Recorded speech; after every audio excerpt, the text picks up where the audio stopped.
All right, good evening, folks. Welcome to another episode of Football Focus Weekly.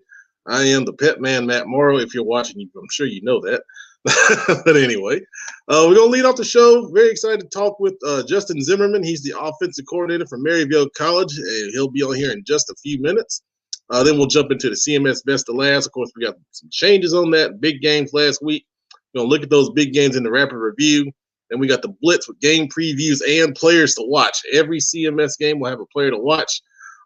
So be sure to tune in for that. We got week 5 predictions. We got some high school football news.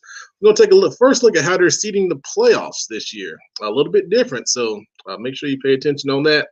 Then we'll end the show with the salon. So get comfortable, settle in, some popcorn, and enjoy the fun that we bring every week here on Football Focus Weekly. Here we go. Wayne King on South Tryon Street is number 1. And I'm going to tell you why. Petman's Fried Chicken Rankings. And we're going to do 4 restaurants. I see Fred is laughing in the background.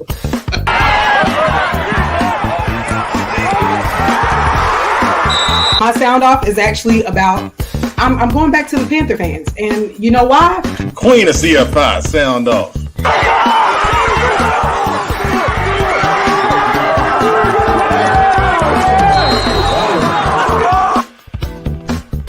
Been so much disrespect with mighty Coach Billups, and I'm here to sign off about it. I can tell you how the Panther season gonna be.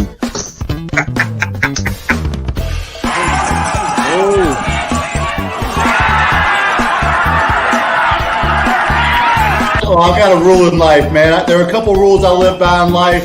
One rule is never pass by Bojangles without stopping. A second rule of life is get play sauce, it'll save your life. Third rule of life, don't trust white girls. The number 1 most annoying group of people.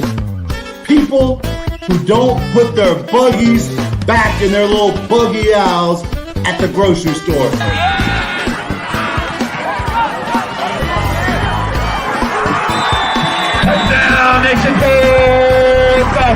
Where did I agree to get 211 text messages a day about the election? What did I agree to get calls every 7 seconds? I'm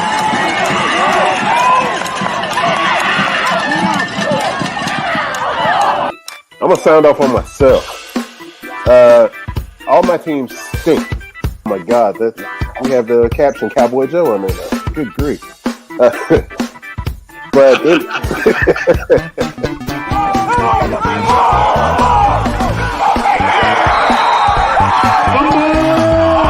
Charlotte Football Insider, Football Focus Weekly.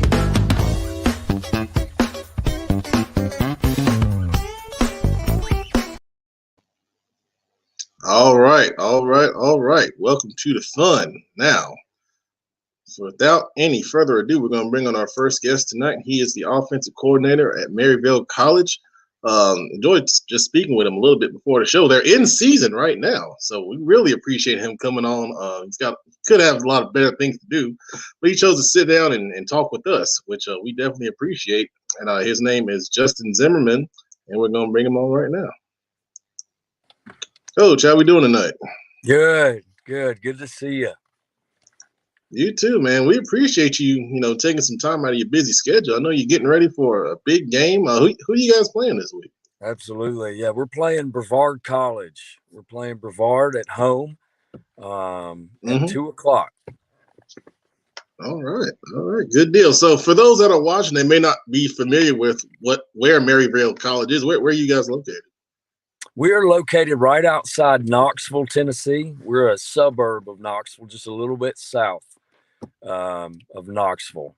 Very similar to like Concord and Charlotte. So we would be Concord. Nice. Yeah. So it's very similar to that. Awesome. Good deal, man. So I guess that's going to bring me to this question. Talk about the experience of coaching and playing at Maryville College, because I know a lot of our viewers know about Brevard because it's in our area, but talk about that experience at Maryville, if you don't mind. Right. Well, I actually played at Averett University up in Virginia. And then I've been at Maryville since 2016. It is a great, small liberal arts college, very family oriented, a lot of great people, a lot of great alumni. And we compete in the USA South Conference. So we'll play North Carolina Wesleyan and Rocky Mount. We'll play Brevard there in Brevard. We'll also play Methodist down in Fayetteville, and we'll play Greensboro College. So it's been a great place. My family's enjoyed living here. Knoxville area is wonderful. A lot of good people here. So we've really enjoyed it. All right, that's excellent, man. So what would your players say, are the positives about playing, for Maryville? I would say the family atmosphere. It's a great education. Mm-hmm. Obviously, that's important. It's important to us as a staff. Absolutely. It's important to our players. But I would say the camaraderie and the family atmosphere we have. We've been playing football at Maryville College for over 200 years. And when you've played that long, you got 200 years worth of alumni, and the alumni truly care. I really believe they care about their program. We've got great fan support at home games, and it's, I would say that's one of the main things. And our guys enjoy competing for championships. We've been very fortunate that we've won 4 conference championships since 2012. And we're in the top 1, 2, or 3 in our conference every year. That's the standard. That's become the standard around here. And our guys, I think our guys enjoy being a part of that. All right. That's excellent. That's great stuff, Coach. So let's talk about recruiting a little bit. Number one, what kind of recruiting tips would you give for players to get seen, in the conditions that we're in right now? And then number 2, what do you guys look for in a prospective Maryville player, for your program? Right. I would say in this time with COVID, as many camps as you can that they'll allow you to go to camps. And obviously in North Carolina, y'all are playing high school football now. So do as much as you can while you can play. We do a lot of evaluation from camps, but at the end of the day, you play football on Friday nights and Saturday afternoons in full pads. So camps are great, but if you get an opportunity to go play on a Friday night, you got to make the most of it. Sending your huddle films out to coaches. I think that's extremely important. Just getting your name out there the best that you can. What I tell guys is this: it's our job to find you, right? And if you're a good player, somebody will find you. If we don't, we're probably not going to keep our job very long. So we're going to find one way or the other the best players. And for us, I would say at our place, the most important thing for us is character. We're high character. We want guys who care about their academics. We want guys who are good people, who are dependable, who work hard in the classroom, work hard on the football field. Our head coach is a big believer in this, and I love this saying. We want guys who are going to be finishers, right? We want to create men who are going to finish in life. They're going to finish in football. They're going to finish being good husbands, finish being good dads, good friends. We want finishers, and that's probably the most important thing to us. Well said, Coach. That's excellent, man. You mentioned camps, and our Charlotte Football Insiders camp is coming up. But what do you look for out of players at camps? Because we are getting ready to enter the camp season with everything that's been going on here in June and July.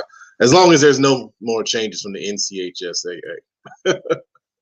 Oh, did we lose Coach? Can you hear me? Yeah, I hear you. We lost your camera though. All right, there we go. All right, there we go. I'm okay. Sorry. All right. Say that again. We're talking about camps, right? Yeah. What do you guys look for in camps? What are you looking for? Agility, speed, explosion? What kind of types of things are you looking for out of players in a camp setting? Right. I think the number one thing for us, man, is we want to see competitors. We want to see guys that are going to compete. Mm-hmm. You may not be the fastest. You may not be the strongest. Obviously, there's some prerequisites to playing football at certain positions. Like I may have the biggest heart in the world, but I'm 5'11", 180 pounds. I can't play offensive line, but we definitely want to see competitors. We want to see guys who are explosive. I think that's very important. And then guys who are going to finish football plays, make the great one. That's what I say to my wideouts all the time is go make the great one. And guys that can make the great one in that camp setting where everybody's there trying to get evaluated, that shows that they're not intimidated, and it shows that they're competitors. So competitor and finishers, I would say, is the most important things for us. All right, good stuff, man. That's great information we can pass on to our players that watch us, on a weekly basis. I'm going to bring on a guy that I think you know pretty well, and that is our Kenneth McClamark, who's our resident former coach guru. Right. Bring him He's on. a good one. I know he's got a question. Yeah, we keep him around. We keep him around for a reason. Right, that's right. I know he's got a question or two for you, Coach. Here we go. Coach, what's up, man? Hey, man, good to see you. I didn't shave for the last 3 days because I was expecting you to have this big, beautiful beard, and here you come on looking like you're on the cover of some magazine. Yeah, man. I didn't even think about it. It got itchy, and I had to let it go. But it'll be back quick, I'm sure. That's right, Coach. So I think anybody who knows about you as a coach know that you coach some of America's finest receivers on Saturdays. When I first met you, you were at Tusculum, and you guys were breaking every Division II record in the book, and you were coaching All-Americans and all that kind of stuff. And I know that success has continued at Maryville, and you talked about this just a moment ago, but Coach, in your mind, what makes a great wide receiver, whether that's a high school kid on Friday nights or more importantly, because we have so many kids who watch the show, what makes a great wide receiver on Saturdays? I would say number one, guys are going to play fast. That's some of our standards of play. And the first one is play fast. They got to play fast. They may not be the fastest 40, but when the ball snaps, they're going 100 miles an hour. The next thing would be to play physical. That's a position where a lot of guys, some of them don't want to do it. But the great ones will play physical every single play, just relentlessly fighting, playing physical every play. And the next thing would be somebody who relentlessly competes. And for us, the definition of relentless is you don't stop until you get what you want. So if the ball is in the air, it's ours. Ball in the air is ours. If I got to make this block, I'm gonna try to make this block until I literally cannot, until I get it done. And then the last thing is no excuses. Not having excuses. You drop a ball, and we move on. You miss a block, you move on. But we're not making excuses. But bigger picture, I would say guys that finish the football play, guys that can go make the great one, guys that can finish, guys that are coachable. Obviously, very important to be coachable. And at that position, some guys, it's not their mentality, right? They're the most athletic. They're the fastest. They're making all the plays on their high school team. And it's tough for a lot of those guys to humble themselves a little bit and be coachable. So I would say those are the things that make the great ones. Absolutely. Coach, one more question while I have you, if that's okay. Mm-hmm. So, before the season started for us, we had a lot of high school coaches on. Young coaches kind of is where we focus. And a lot of those young coaches talked about desires to move up to the next level. Coach, I remember from our conversations 6-7 years ago now that you started out coaching in high school before you got into college coaching.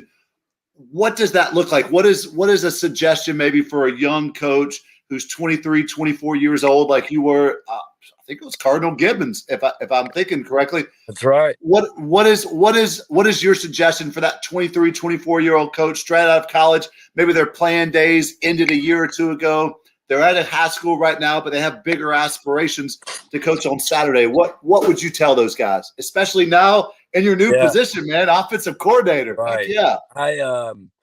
I'll tell you this: the best advice I ever got about that was from Noel Mazzoni. I went to high school. His son and I were high school teammates. Wow. And I was talking to him about it and was like, all right, I want to get in the game. And the first thing he says to me, he says, man, you got to be willing to live like a homeless person.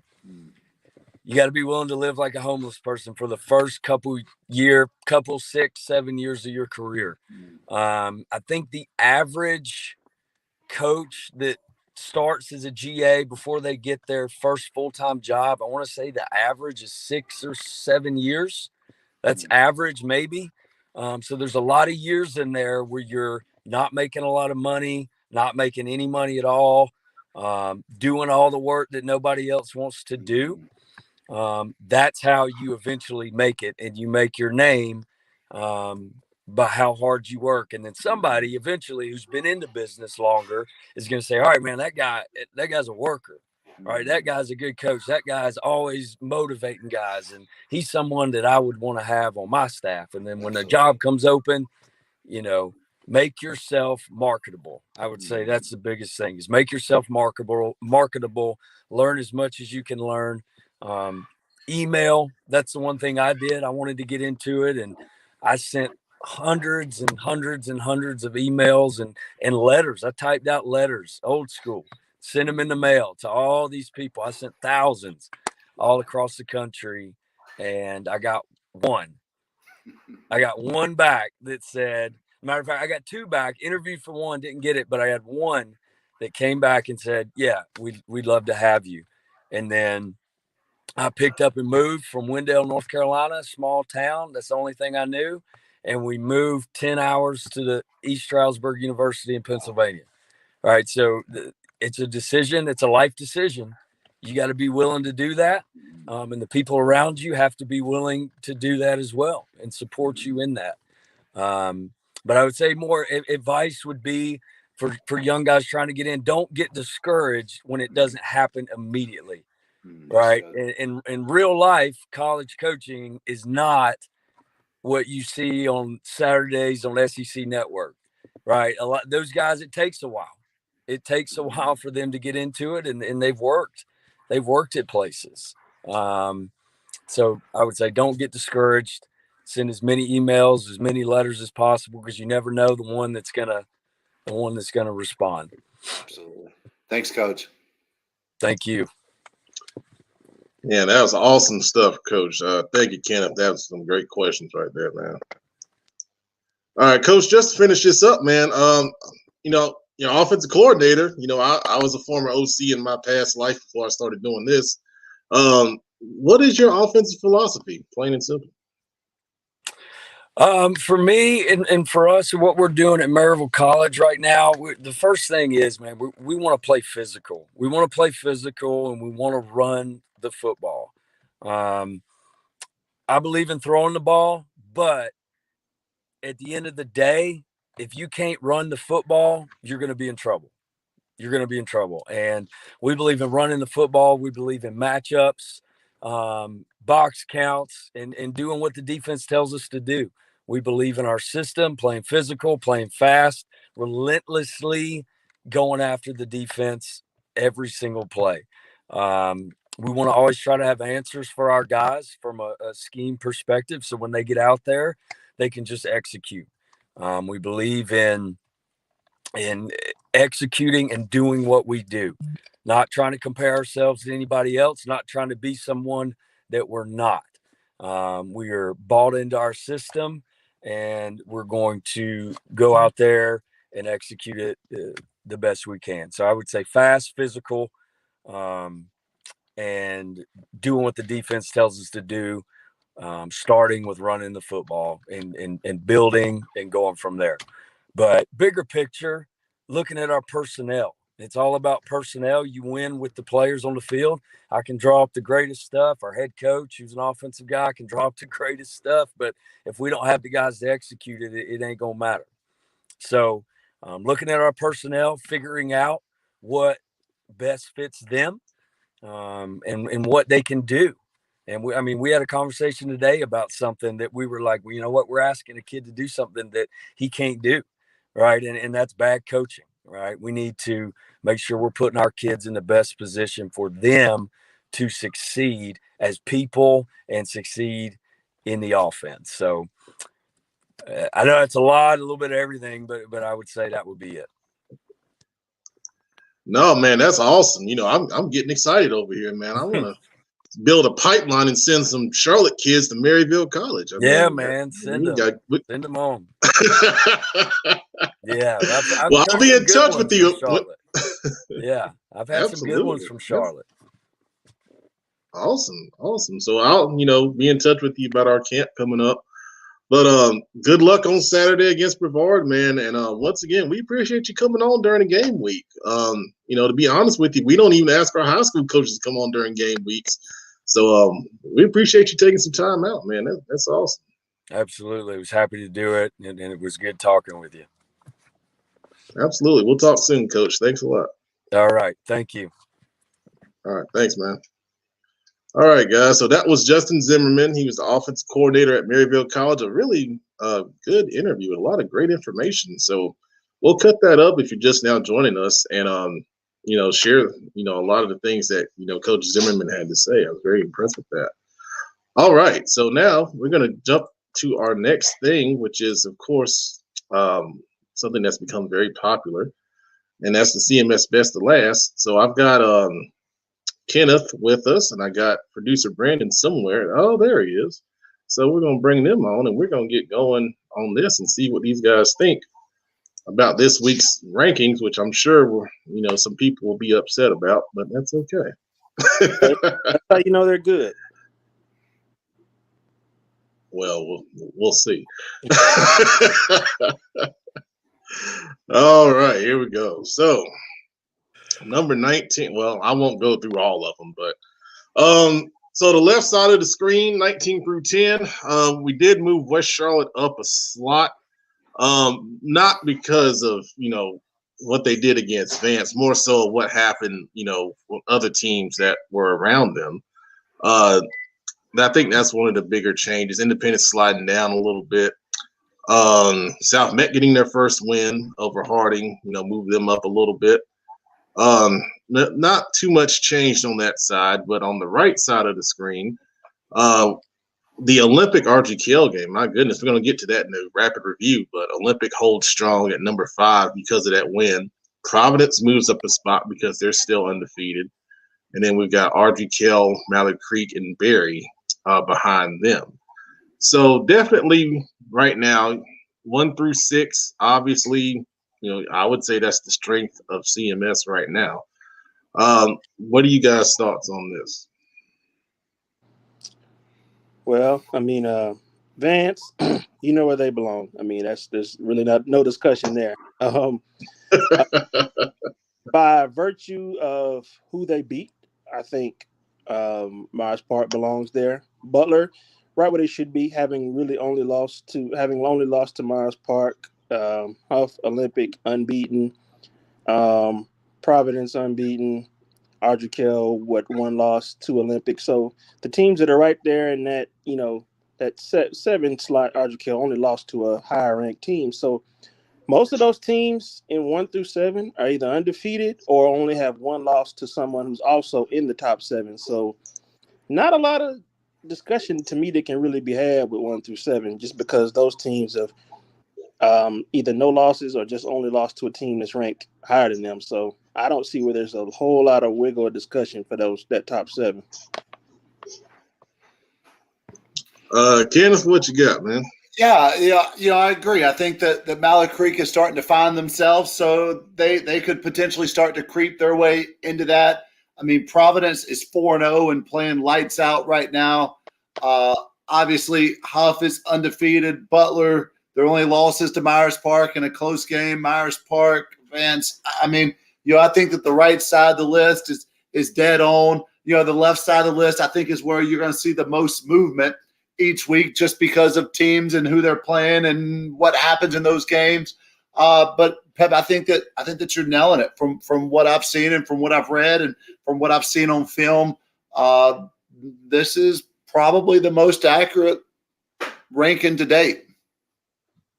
Yep. Yeah, and I appreciate that. And Markel Riley seems to agree. He says this is the best and most accurate list to date. I doubt the top 5 changes at all. Well, I'll say this: Providence and Olympic do play next week. Huge game. Right now, I would say they're going to win. They're projected to win their games this week. I mean, Providence has Harding and Olympic has West Meck, teams that have struggled, so far this season. So yeah, we're going to be there. I don't know who's going to be there from us, but we'll be there for that matchup because that's a de facto. And we'll get into this later, but it's a de facto SOMEC 7 championship game between those two. Mizzle says it's okay to make IMEC schools top 2. And I mean, the Huff is playing really well. I mean, there's no denying that. But when you had the Myers Park Butler matchup, and you saw how close it was, and they've been beating everyone else. I mean, me and Brandon were there last week with Myers Park and Hickory Ridge in a really, really, really good game. And I mean, I think that game says, a lot about Hickory Ridge too. I mean, there was some, Butler this week. Huge game. There you go. With playoff implications potentially. Yeah, and we're going to be talking playoffs a little bit later on for the first time. And make sure you stick around for that because the playoffs are a lot different this year in terms of who's going and how they seed and, how many teams get in. There's a lot of changes in how the playoffs are looking. Actually, you know what? Let's talk about it. Let's talk about it because I'm going to leave the CMS best last on the screen, but we're going to talk through this. So if you look at the 3 main CMS conferences, the IMEC, Southwestern 4A, and the SOMEC, take a look at IMEC right now. Huff and Vance are at the top of the conference. They played the last week of the season in 2 or 3 weeks. So the top 2 seeds out of each conference are guaranteed to get into the playoffs. So right now in the IMEC, that's Huff and Vance. Okay. So what happens is they seed all the automatic qualifiers in the conference. So the top 2 in each conference get seeded for the playoffs. This year, what's going to happen is there will be a couple of spots left. They're called wild card spots if you don't finish in the top 2. The next conference finishers that get seeded. Now, if there's a 9-team conference, they get 3 bids. There's not a lot of 9-team conferences out there, so that's why they have wild cards. Wild cards and third-place finishers in 9-team conferences are the ones that get in after the top 2. To qualify as a wild card, you have to have a very high conference win percentage. So what you want to do is if you're not in that top 2 in your conference, you want to win as many conference games as possible. Now, they do it with a percentage because, of course, every conference is not equal. You have some conferences that are 7 teams, some that are 8, some that are 6, so forth and so on. So that's the most fair way they can determine wild cards.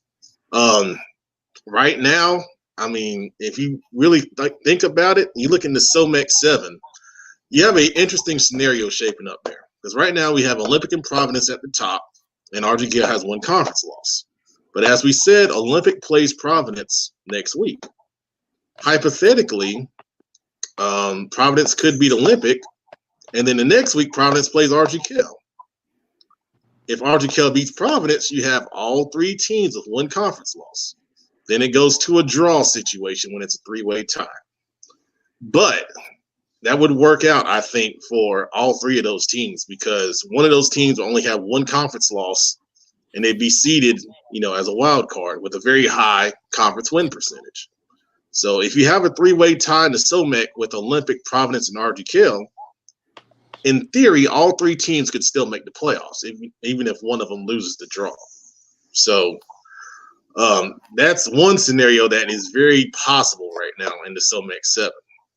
Now, you look at the Southwest, we've got Butler and we've got Myers Park,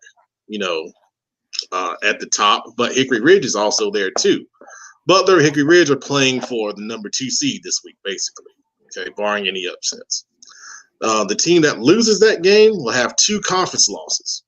So now, it gets very tough because there's not a lot of wild card spots. Reason why is there's only 32 teams going into the playoffs this year. That's half of the typical number that go into the playoffs. Also, the playoffs are still going to be subdivided. Okay, so there's still going to be the 4AA, 4A, 3AA, so forth and so on. Okay, so, and we'll talk more about this because we're getting later in the regular season, but that's just a high level view of how the playoffs are looking this year. So you have a favorite team on that right side of the screen, you got to win your conference games. Okay, that is most important if you want to go to the playoffs this year. All right, so Thunder Bookman says my Rock Boys are going to go on a win streak to finish at least 10th in the CMS Best of Last. Well, I mean, hey, they got a interesting game with Porter Ridge, and Cherie is actually going to be at that game, by the way. So if you see her, say hello. But anyways, I think right now, I mean, you start looking at who's playing this week. Vance has Lake Norman. Playing the triple can be quick and, kind of tricky, but, we'll get into that game previews in a little bit. You figure Vance is going to, do what they need to do to win that one. Myers Park doesn't have a tough game this week. Butler Hickory Ridge, we just said, is a huge one. Justin is going to be at that game, by the way. Huff has our buddy Coach Billups at West Charlotte at Waddell. So I mean, just projecting, some of this, I don't see the CMS Best of Last changing that much this week. Outside of Butler and Hickory Ridge, of course, we don't rank Hickory Ridge here, but I think that has the most possibility of that kind of shaking some things up if Butler were to lose that game. Patrick Clement, 19, says, I can see the Sumex 7 ending just as Petman described. If it does, all three of those coaches are going to be pulling their hair out when they do that draw. A lot of praying that day. Absolutely. So one thing I forgot to mention about the playoffs. So if you're a conference champion, you're seeded as a 1 seed. Now, the way they're seeding the teams, it's random, okay? So all the 1 seeds will be seeded randomly. Okay, so it goes into a random draw. I know this became an issue in the basketball playoffs because Audrey Kell ended up getting a 1 seed for the basketball team. North Mech got a 3 seed, and they had to go to Audrey Kell in that sectional final. And I know there were some people and chatter, about that situation because those people felt like North Mech was the better team, but they had to go on the road. So keep in mind, it's a random seeding process. So we could see Vance, we think Vance is the number 1 team in the state. In theory, they could get a 4 seed in these brackets and then have to go on the road somewhere, so, that's something to start getting in your mind now, that it doesn't matter what the public perception is of your team. The NCHSAA are seeding 1s and 2s randomly, okay? The 1s get seeded first, then the 2s, and then the 3rd place finishers in 19 conferences and the wild cards. Okay, so that's the playoff seeding process.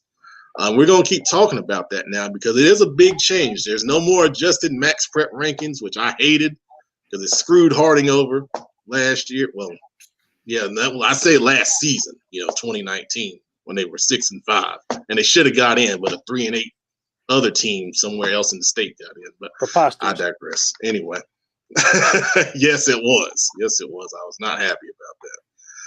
No, hold on, guys. Hold on. We were told that this man was busy. What are you doing? All right. You ain't that busy. Come on, man. Let's go into his 5. Let's go into his 5. It was. Oh, man. Appreciate you watching, man. Appreciate you watching. Thank you so much. All right. Thank you, Markel Riley. Amen. Good. Oh, I'll get on my soapbox. A team that you beat in the regular season at their place, that you're ranked higher than for the entire season. The last week can jump you even though you win. Go figure. Yeah, Max Preps rankings. Yeah, you know a little bit. You knew a little bit of something about that, right? Yeah, bullcrap, Pep. Bullcrap. Yeah. Yeah, max prep And rankings. they got a home playoff game. They got a home playoff game. The good thing is we're not going back to that. So just as a preview, when we go to the fall, the state is going to go to a different system for seeding and determining playoff seeds also. I don't want to say it right now because it may confuse you about what the state's doing this year versus what they're going to do in the fall. We'll talk about that later on in the show when we get to the high school football news. But just keep that in mind right now. The CFI rankings, that's always an option. Just don't let out there. Hey, I mean, they're open for everybody. Now, hold on. Now look at this. We're gonna bring on a special guest who said he wasn't available. We're gonna bring him on anyway. Hold on, let me get set up. I am busy. What's up, man? I am busy. I am busy. What? I can't watch the show? Of course you can watch the show, but what you said you weren't coming home, man. That's like calling out sick at McDonald's and then riding through the drive-thru, man. I can enjoy my time off, but y'all better not give Vance that ammo. Hey, that's what they did to us, man. What ammo you talking about? The playoff season? Y'all better give Vance that number 1 seed. Y'all give Vance the 4 seed. Vance gonna tear everybody up. Do not, Kenny, tell them. Heads up. They could be 7-0. Kenny, tell them. And Kenny, they tell them they better not do that. Kenny, tell them they better not do that. I mean, I'll tell you one thing. I tweeted out, they scored a touchdown on a return, and I thought I was in a 1990s mosh pit, buddy. 50 Vance players and coaches came running to the corner of the end zone, and I was trying my best to get the heck out of there because there was a whole lot of them. And I look like some old uncle just shaking my head. Look at this. Look at this. Those boys have a lot of fun. Hey, man, now, I'm a man of my word. I usually don't come on after we get whooped like that, but hey, respect to them guys in Vance, man. They class acts. I know a lot of people think they just go out there and try to blow people out, but we made a lot of mistakes. And they capitalized on it. But man, Coach Furby, Coach Lass, Coach Hackett, Coach Q, all them coaches, they run a class act. You really got to see them. Like, people think I'll just be talking. They're really class out because Kenny saw we was out there. I was giving their little victory cigars after they beat me because we made a bet and we was hugging and I was like, man, I love you guys, man. You jerks, and I was mad, but nah, they're a very talented team. They better be glad my quarterback got hurt, punks. I don't think I've ever seen. Oh yeah, he's all right. He's all right. A team whose Bluetooth speaker in pregame was louder than the music being played by the stadium itself. Vance has their own DJ out there. So you see why? That's why I was over there talking to him back when you saw me walk on the field with my water jug. I was like, y'all don't turn this speaker off. I want to hear the CMS station. I want to hear the CMS. I don't want to hear that. It wasn't the CMS station. I don't want to hear the Mud Boy station. I want to hear the CMS station. Man, they some punks over there. But I love what Vance does over there, man. Shout out to Carlos. It's an outstanding program. I ain't no sore loser. I said, dang, I gotta come on here because Lash and all them don't text me, but like, oh, so you didn't want to come talk about us after we whoop you, jerks. I'll tell you what, Coach Billups, and you just mentioned it. Coach Rich and Coach Harris both came up to me. First CMS game I've been to in a long time. Both of them came up and spent 15, 20, 30 minutes with me before the game, during the game with Coach Harris. Both sides welcomed me on the sideline. Who else came to talk to their boy? Who else came to talk? Absolutely. So shout out to those guys. Coach Billups came over there. Had to make sure my boy was good, but nah, I was just mad we didn't put on a good show. But me and Kenny talk after the game. It's just a young team going. They fast. They are fast, boy. Respect to number 9, the linebacker, Cole. Number 10, that was not he had a decent game, but we schemed for him all week, and that's why. But they're explosive, man. They the truth now. I ain't gonna lie to you. They the truth now. All right, man. Good deal. And by the time you put me where we supposed to be at, I ain't no talk junk about your little first, best to last this week. I'm a look. You beat Huff this week. You could be on the right side. I'm those don't show up to Waddell, and we don't be prepared. That's all. I don't want to get nobody no ammo because I know how these coaches now on Twitter. They ain't called Twitter. They'll take something you say and try to use it against you. And that thing, I got kids chirping at me. And then I think I'm back in comeback or something. But nah, I'll use your voice in a video. I already got Cameron over there. Olympia already did it. And Jamar's on your neck, Cameron. Just want to let you know, Jamar Price. Hold on. I got one thing to say. Because some Providence players told me to talk to you, Kenny. How about them Providence Panthers? That's what they told me to tell you. Yeah, I'll tell you what, man. It sounded like it was a really close game until halftime, and then I think Providence's size, Providence's speed, and their athleticism. I mean, they put it on them. The second half, we let the backup get off them. Nah, I'm playing, man. No, I told you, I believe in Providence. Providence, I believe in you, man. I'm pulling for you. Hey, Providence, let the dogs off Kennedy. He good. Kenneth is good. I told you on Coach Bill's side. He want a shirt. I'm not anymore. Give him a Jumpman shirt. I want a Jumpman shirt. Coach Ward, give me a Jumpman shirt. I'll take the Nike. I ain't too proud. Guys, I want to tell you, this is the only prep show where you get live, raw footage. You got Coach Bills out here doing the afternoon delight. After practice, we got a good practice today. Hope it's not an afternoon delight. Afternoon delight. Yeah. Hey, Pat would look at the camera hard before he brought me in. He was like this. He was like this. Hold up. I did. He said, "I better not be wide on." Man, this is a cigar, man. Rocket Patel, man. Yeah. I was concerned. I saw a lot of smoke. We tried to, perpetuate a family atmosphere around here. So, oh no, way you be talking about you was on Tinder a couple of weeks ago. This big, it went past. Brandon, you see how he be trying to bring his little dirty ways? Man, you talking about swiping left, swiping right. Oh, don't blame that on Bleen. Blame that on you. That was like 3 months ago. What are you talking about? 3 months. It was a couple weeks ago. You trying to put me out there like that, man? That was not a couple weeks ago. Couple weeks ago. That's why you got your haircut. Got your nice little shirt. I ain't looking for you on nothing. That's a problem. No, go. I'm just saying that. No, that's not. Coach Bill don't be on the mat. Coach Bill be at home watching his daughters, smoking his nice cigar, and just doing that. But yeah, hey, Joe's got a message for you. What you whining about this week, Phillips? Nothing. I don't got nothing to whine about. I don't whine. The only whine I do is come in a bottle. Little cabinet survey. That's what Saval. Well, you know how we do. We little fancy on the west side. Football Focus Weekly, everybody. There you go. Wine in bottles. All right. Yeah, we got the Queen ready. Let me bring the Queen on. All right. You ready, Queen? All right, she's ready. All right, here we go. So it is Cabernet Sauvignon. Don't do that. Please don't do that to your life ever again. Hey, she got a little hair done. She thinks she come correct my grammar. This is the West Side grammar.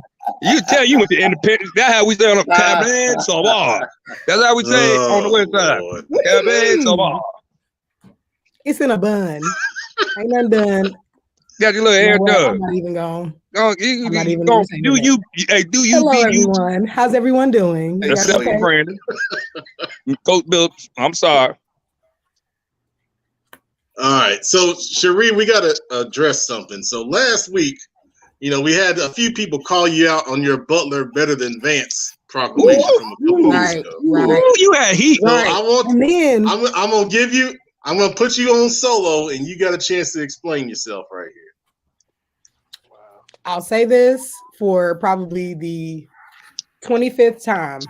I only went and made the prediction that I made about Butler based off of what I saw the night that I saw them play. Obviously, like I said, I am not the person who is a former head coach or anything like that. So I can only go off of what I see. And at the time that I was watching that game against, Hickory Ridge? They just dominated that game. And so to me, it seemed like, they had an edge that, couldn't be matched. And so I, took them as one of my top teams. I actually took them as my number one team. Not saying that, because I can't remember whether they lost last week or not. I was absent, but I do know that they against certain teams don't look as good as they probably should. So but they're still, to me, a top 5 team.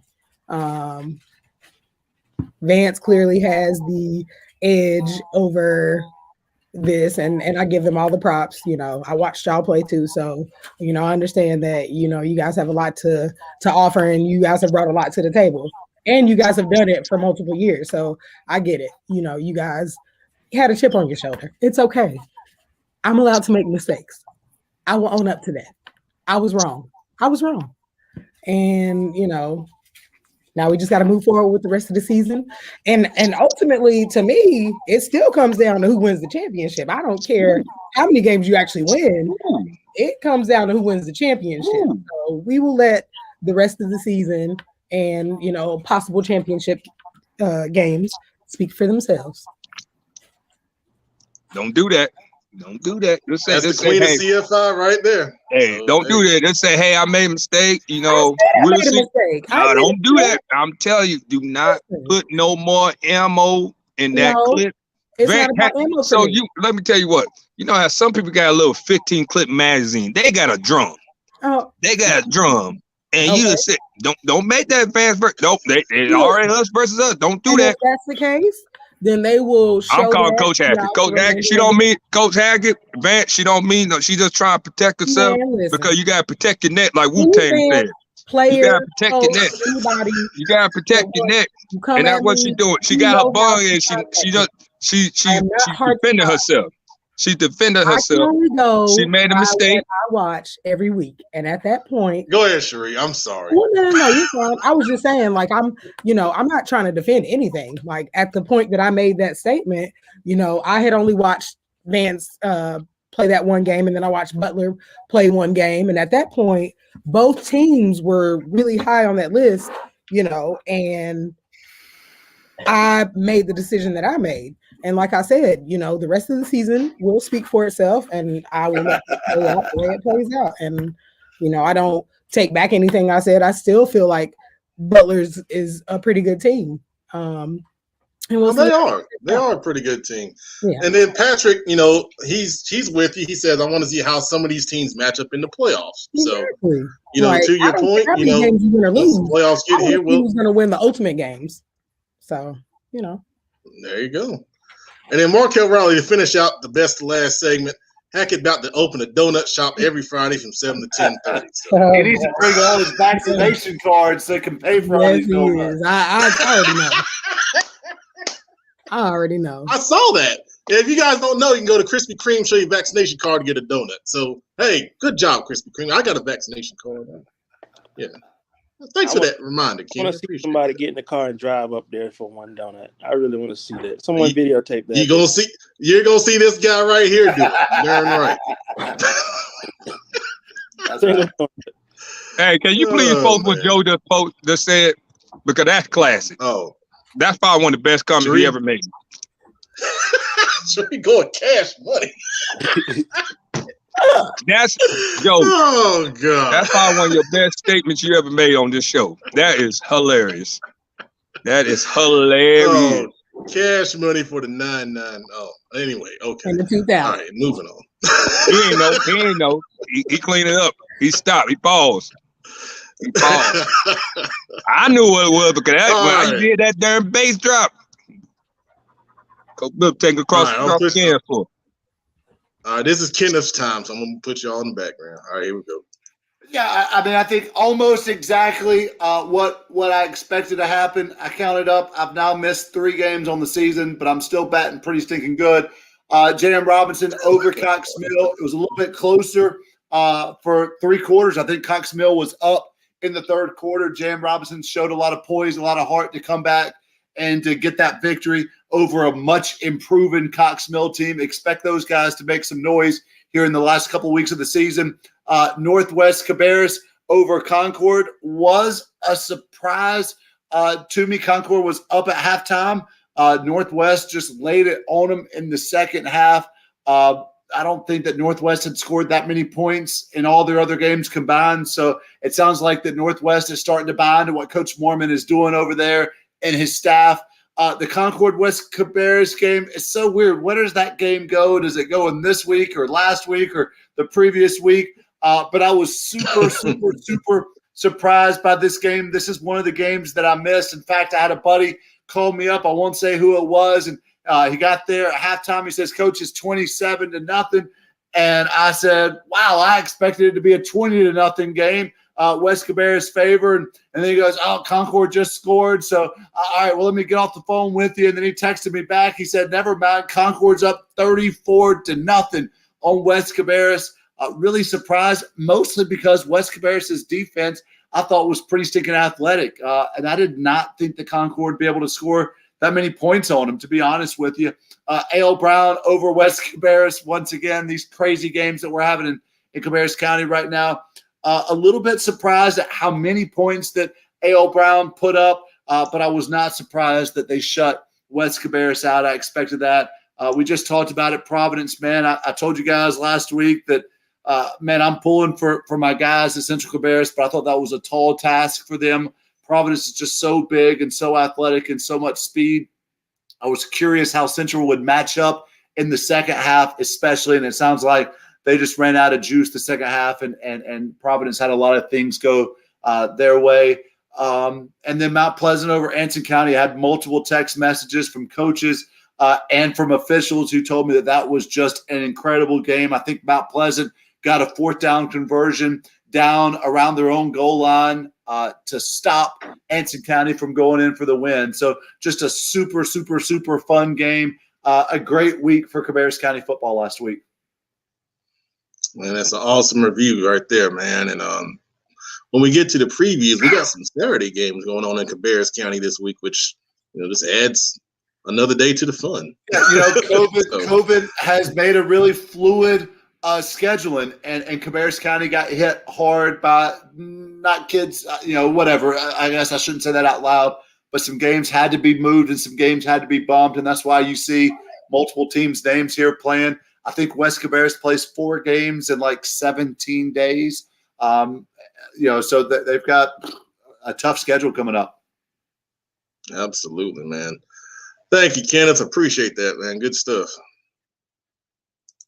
All right, so we're going to skip the Gaston County review because Joe Hughes is going to grace us with his presence here in just a minute, so I'm going to save that for him. I'm going to bring on producer Brandon and Coach Billups because they're in the background, and we're going to do the Mecklenburg County review first, and we'll come back to Gaston County. And I'll bring the Queen on too. And let's get their, quick thoughts, on these games right here. So, producer, what stands out to you in the review for Mecklenburg County? Let's see what stands out. I think I'm gonna go Myers Park, Hickory Ridge, and I say that meaning that I think me as well as you, we picked Myers Park to win, but for Hickory Ridge to hold that high-powered offense to 14 points, it's a I know people hate moral victories, but Hickory Ridge can take some positive from that they can use to move forward because, I definitely expect the Myers Park with the weapons they have to score more than 14. So, Hickory Ridge, it's still a loss, but at the same time, it's a, they can take that and use that as motivation that, they hung in there with a top team in Charlotte. So, it's only ways to go up from them. And then also gotta, definitely that Olympic RJKL, 28-27. That's kind of the high school equivalent of an ESPN Instant Classic. So, I think that's great game. And but everything else pretty much sort of played out how you would expect it. Those top. Not that Vance and West Charlotte game, man. I was shocked by that. Well, I'm gonna skip over that one, but I'll say most those tier one. You're classy. You're classy. Those tier one teams in Charlotte, you pretty much can just expect them to win unless they play each other. Those top tier teams, but Yeah, I was shocked by the Vance West Charlotte game. Really got them guys on the west side. Could have got a gun against them. I don't know. I got an inside source over there. Yeah, a handsome fella, but that team just didn't show up Friday, but it's okay. Don't feel bad. That Barry and West Met game. I heard a lot about that. That was one of the game. A lot of people ain't talking about. That was big for Barry. I think that's Barry's first time beating West Met in like 3 or 4 years, if I'm not mistaken. So that was pretty big. Yeah, Justin was at that game, and when he comes on, I'll let him talk a little bit about it. The Olympic 8, like he said, the Olympic 8K game, I rewatched that game. Wow. I want to say I hope Brooks come back strong. It was sad to see the kid go down like that, especially because he broke on a big run. I thought he was gonna score, and then it happened. I was shocked to see that happen to him. That's a big loss for 8K right there. But yes, everything else kind of played out. Like I said, the West Met Barry game, I thought West was gonna pull it out. Shout out to my brother, the AD, Coach Wilkins over there. I hope he get a first win as AD. He got wins last year. My bad, Jesse. But everything else played out like how it should have. All right, Queen, what stands out to you on this list? Well, so I kind of have to look at, and I know this is going to sound crazy to you guys, but I'm still looking at Butler and I'm looking at Vance because y'all have put me in this mindset for some reason that they are miles apart, and yet they've scored about the same amount of points. So you're not about to tell me that me thinking that Butler was actually, a number one or somewhere at the top, maybe a number two. But we just say the talent. That's the Explain it to me. So the IMEC, it's just me being honest. There are teams like in the IMEC, if you put us in other conferences, they'll dominate. Like the teams who are losing right now in IMEC, they would dominate. And that's not me trying to cause a tiff. Well, it is kind of, but it's just me being honest. Like Southwestern, Butler, Hickory Ridge, and Mars Park, them the teams. And Porter Ridge, you got to get Porter Ridge. Porter Ridge is a mid-tier team, and they're pretty good. SOMEC, it's just Olympic 8K in Providence right now. It's always been like 3 teams strong. Barry, they'll sneak in there, but you put them in the IMEC, the gauntlet that we run. Like we're playing top 5 teams in the state. Like you're playing the Hubs, the Vance. You can't really say too much bad about Mount Creek. They got whooped by Vance, and then you got to understand Lake Norman is really good. Like Lake Norman they're really good. Like they lost to a good Huff team. Huff is good. Huff scored 7 points against Hopewell. So Hopewell's not bad. It just you play these high caliber defenses. They can't find anything on offense. Yeah, just like other schools and I met. It's the same thing. But I say we go to like the SOMEC, it'll be interesting. Like I told my good friend Wes and Jeremy Johnson, I said y'all challenge in that SOMEC. And they'll say that was my problem. I used to tell Pep that all the time. We really don't know how good we're gonna be until we could play with Olympic and AK. If you play with Olympic and AK, you're a pretty good team. And Southwestern, if you could play with Butler and Moss Park and Hickory Ridge, you got a chance. That's the only thing. And that's not saying Rocky River's not a bad team. It's just that's a tough conference. You got 3 heavy teams in there. Now look what Rocky River's doing now. It just. Right. That's why I tell people it's no shade. And I think a lot of coaches, they go on social media, they get in their feelings when people say that, but it's just the facts of life. It's just, they're tough, they're top heavy teams. And there's a lot of good teams in the IMEC. Like North Meck is not a bad team. Like you go see, if you look at North Meck, that running back is legit. That running back, he runs hard. And they have 2 legit wide receivers. And they have a big O-line and a big D-line. It just, Can we play with these high caliber defense? Like this week, we're going against probably one of the best D lines in the state of North Carolina at Huff. They got grown men. They have 2 grown men at D tackle who don't play. They don't come out there. They don't be playing with little kids, and you can't go out there. SOMEC, you can't say the same thing. Like Olympic, they have a nice side D line. They have some athletic linebackers, but who are their competition? That's not shade to the kids. When people are talking about these teams, we're not throwing shade at these kids. It's a talent level. Like you look at the talent, it's just talent. So it's not a shade. Butler is good. They got beat by a good Myers Park team. I didn't even know who that wide receiver was. I said, "Damn, I didn't know Myers Park." And I had to say something. only allowed Myers Park to 14 points, Yeah. which is the biggest point for me because it's like, you know. So what you said about Butler is not wrong. Butler is good. Butler's don't make the playoffs. Oh, you talking about? You know, Butler don't do what they do. Yeah. You know, that Somet thing is going to hurt Somet because they could go into a situation like it was my first year where we all had one loss and we had to draw straws, and AK got the first seed and we got the 2 seed and West Met got a 3rd seed, but in turn West Met went 4A small, so they were the number 1 seed in 4A small. So it just that's how things play out sometimes. You get what I'm saying? Yeah. No, I did. So we talked about. Go ahead. We talked about that. We talked about that 3-way draw scenario this year. Yeah, it's tough. Before you came on, and that's the thing. It is definitely plausible. Yeah. Yeah. So you got it. That's why in the SoMac and the Southwestern, that's why Butler played this kind of strength for schedule they play, because they know they got a couple of teams that are trying to build a program, and that's no shade at them programs because everybody here advocate for Garrett, advocate for East Mac, advocate for Independent. Nobody said Independent is down. You know, it's just tough. It's tough when you lose talent. That's not saying y'all. That's why coaches got to get out their feelings sometimes. It's just we're saying, hey, we feel you. We feel you. Like we down at West Charlotte, but we gotta go out there and fight. We just can't look at them kids and say, oh, we don't go get smoked this week. We gotta go. We gotta get them ready to feel like they can run through a wall and they can beat these top-ranked teams. We're not telling them, hey, we don't go out here and get smoked by Huff. That's crazy. That's delusional. Why coach? When I was at Hopewell, you know, we were like, hey, we're gonna go out there and give it our best shot and see what happens. You never know. Any given Friday. So that's all we're saying. It's a talent level. So I was telling you, you was correct in saying how you felt.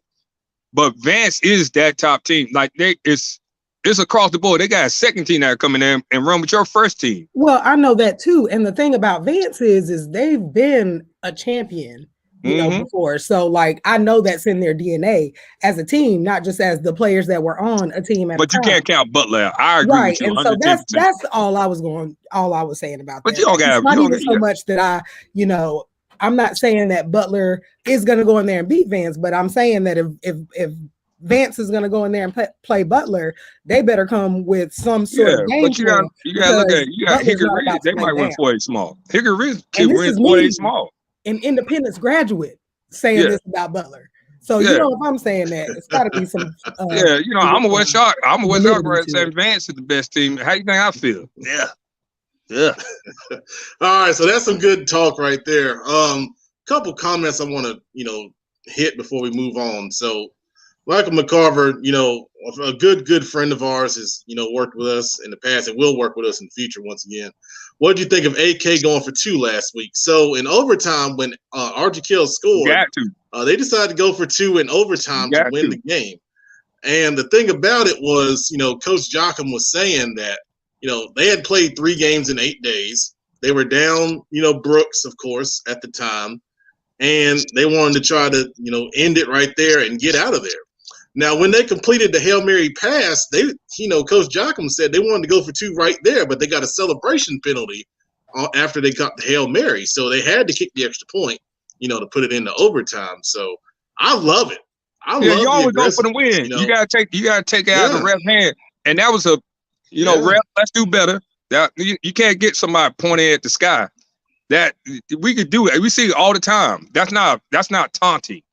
What they called the penalty on because of the celebration on the track is what was said. They can celebrate, but we So if that's the case, that's where I have an issue. If that's the case, when Vance scores, when people make a big time play and they run down the sideline and celebrate with their team, you can't do it. It's joy. It's in the moment. These are kids. He's not professional. There's a whole nother segment we can talk about. But I'm gonna say I don't have a problem with Vance here. Where that is. Yeah, but I don't have a problem. I agree. I agree with what you're saying. I don't have a problem with that. Yeah. I don't have a problem with that. But I understand the officials got a tough job. Yeah, they do. Let's go to Joe Hughes is ready, and he's got looks like he's got an interesting Jagged Joe. He probably got a toboggan on and a mock turtleneck on. Well, let's see what he looks like. We'll keep you on just so you can get your commentary here. What's up, man?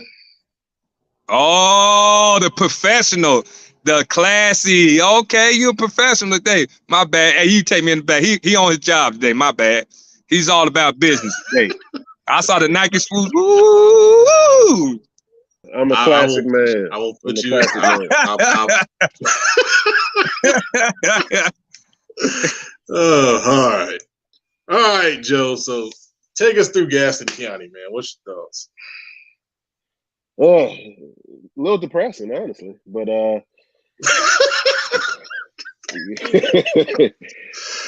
but yeah, I feel you. I feel you. Yeah, last week, of course, Crest beat Huss. Huss stuck around for about the better part of a half. A screen pass went the distance, and freshman basically emerged for Crest. Javarius Green took it to the house. Huss has a fast defense, and they had angles on him, and he outran them all. And after that, it was over with. Crest has some issues still. They lost their quarterback, and they lost their top linebacker, Eli Wesson. So it'll be interesting to see how that kind of shapes up here in the coming weeks, especially with Kings Mountain over here in a few weeks as well. Speaking of Kings Mountain, negative yardage. Good Lord. Yeah, negative. I mean, two goose eggs right there. Good gracious. And if you add I was about to say, if you add the one last night, yeah, it's 3 in a row for them. They've lined up Gaston County opponents and shut them all out thus far. If they get if they get Forest View if they get Forest View here in a couple weeks, that'll basically be it. So that defense is legit. Gaston County shutout. Good gracious. Yeah, with the exception of Stuart Kramer, that's it. Stuart Kramer's the only team to score on yeah. And they only gained 76 yards. So they've done that to everybody. So they're a darn good football team. Then you look at Stuart Kramer and you look at the 54-6 score, and you're like, oh yeah, the Storm did that, and then they did that and some. Had 29 penalties for 192 yards. So, what? yeah, it's that game was tough to that game was tough to actually go back through and check out afterwards. It was a lack of discipline involved. Oh man, I hate to hear that. Yeah, it was one of those games. I feel you. But of course, the main course wasn't necessarily in Gaston County. It was over in Cleveland County. Shelby and Burns played a knockdown, drag-out football game. Came down to 2-point conversion. Burns' 2-point conversion against South Point, or South Point went for a 2-point conversion against Burns and failed. Burns wins. Burns goes for a 2-point conversion against Shelby to tie. They fail. And they lose. So basically, in their two biggest games, it's come down to 2-point conversions. And they have to win out. RS, of course, is looming over the horizon. South Point takes on RS tomorrow, or Friday. It feels like a Thursday. I know it's crazy with all the games on Tuesday nights and Saturdays, and just you don't even know what day of the week it is sometimes. Yeah, I think I put it on Facebook. I'm out of rhythm right now.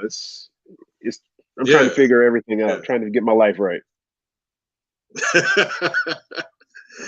You're doing a heck of a job, man. Were you surprised with the RS Central Mountain Island score? I thought, honestly, I didn't think Mountain Island would give up 48 points. I know RS could give up some points. I didn't expect 517 passing yards. I didn't expect one kid to go 100. He rushed for 100 and then caught 100 yards as well. That's what, if anything surprised me, it was just the sheer volume of points. I'm not necessarily surprised RS won because in spots they dominated Shelby, but 48-42, I did not expect that. Yeah, Mountain Island's got a big game this week we're going to talk about here in just a minute. But Highland Tech getting on the in the win column right there was big too. Yeah, that was good to see, especially with everything that they've gone through. They're on quarantine for the first 2 weeks of the season with COVID issues. Got the job done. Caleb Foster with 183 yards. That's what you want to see from a program that is trying to build something. That's what they want. The question is whether they have enough athletes, and time will tell with that. Of course, Coach Pedro's recruiting the halls, trying to get as much talent out there as he can. But a big win over Bessemer City, the first time they've beaten the Yellow Jackets in school history. So that's definitely nice. program building. Yeah, awesome, good deal, man. All right, well, a lot of good stuff right there, Joe. Appreciate it. And when we get ready to preview Gaston County, we'll bring you back, man. We'll get your wisdom up on the show, man. So whatever that thank is. you so much, man. Hey, every week I call you the hardest working man in local sports. So you got a lot of wisdom. I'll take it. Absolutely. All right. Be back in a minute. All right. Good deal. Great stuff right there. All right. We're going to bring the man back. What we got here? Kenneth.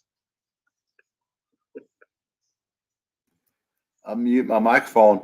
I think we got another really interesting week of games here in Cabarrus County.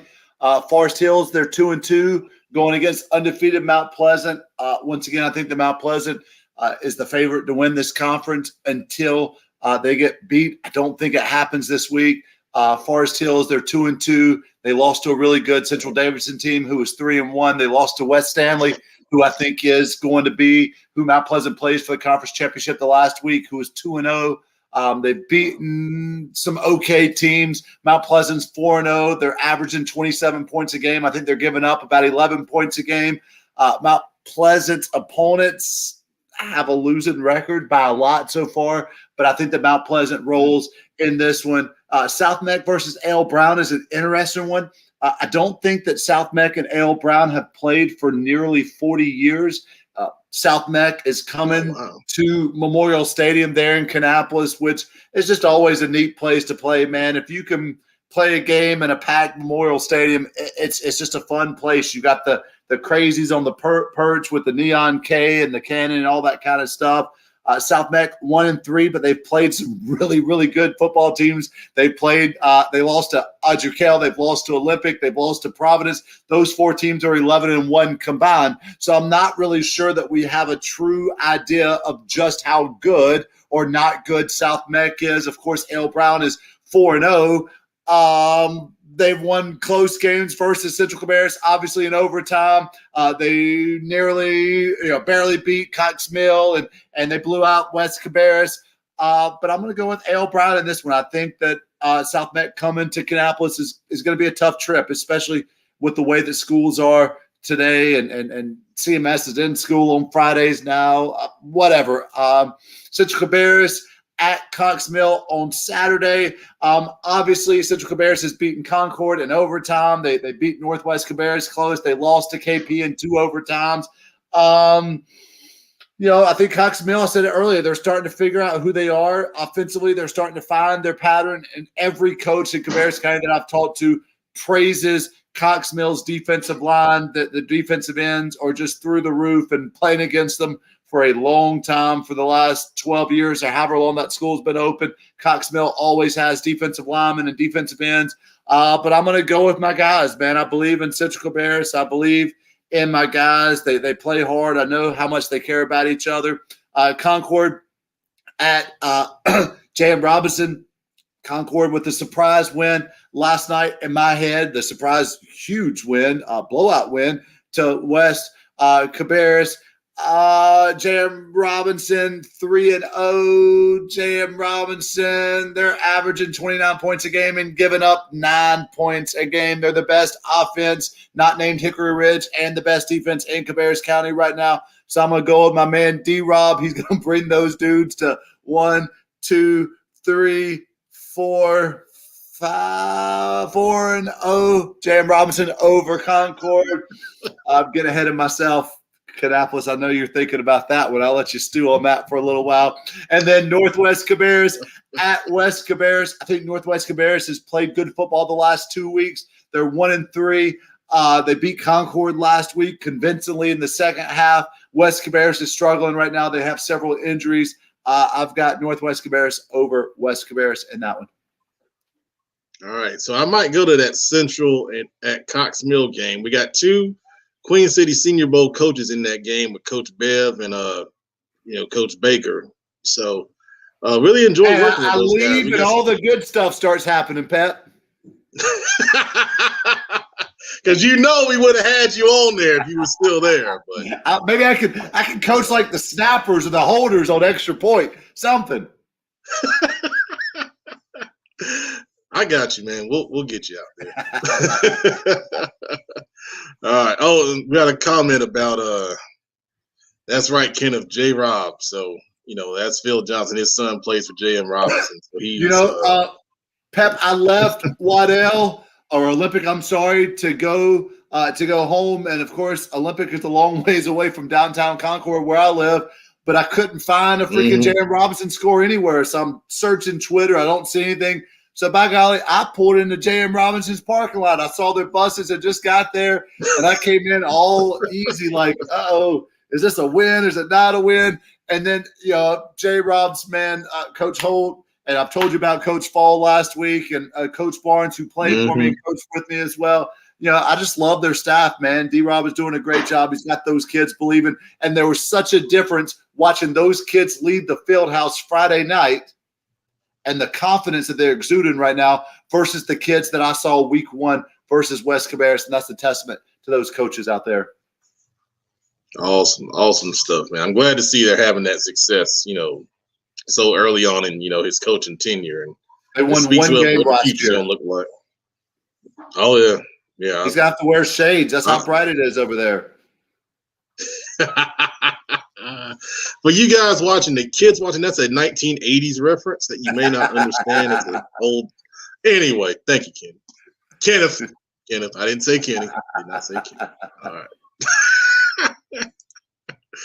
All right, we're gonna bring the hardest working man in high school local sports back on, Joe Hughes. We're gonna get his analysis on these Gaston County games, and it just might be a little big game we slid in there that's happening in a neighboring county to the west of Gaston County.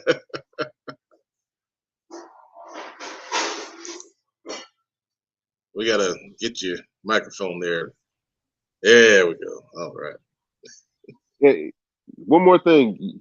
Read off what my name says underneath my label. Man, it's so long. How can we? I don't think I can. Let's see. Hold on. Let's see if we can get it on here.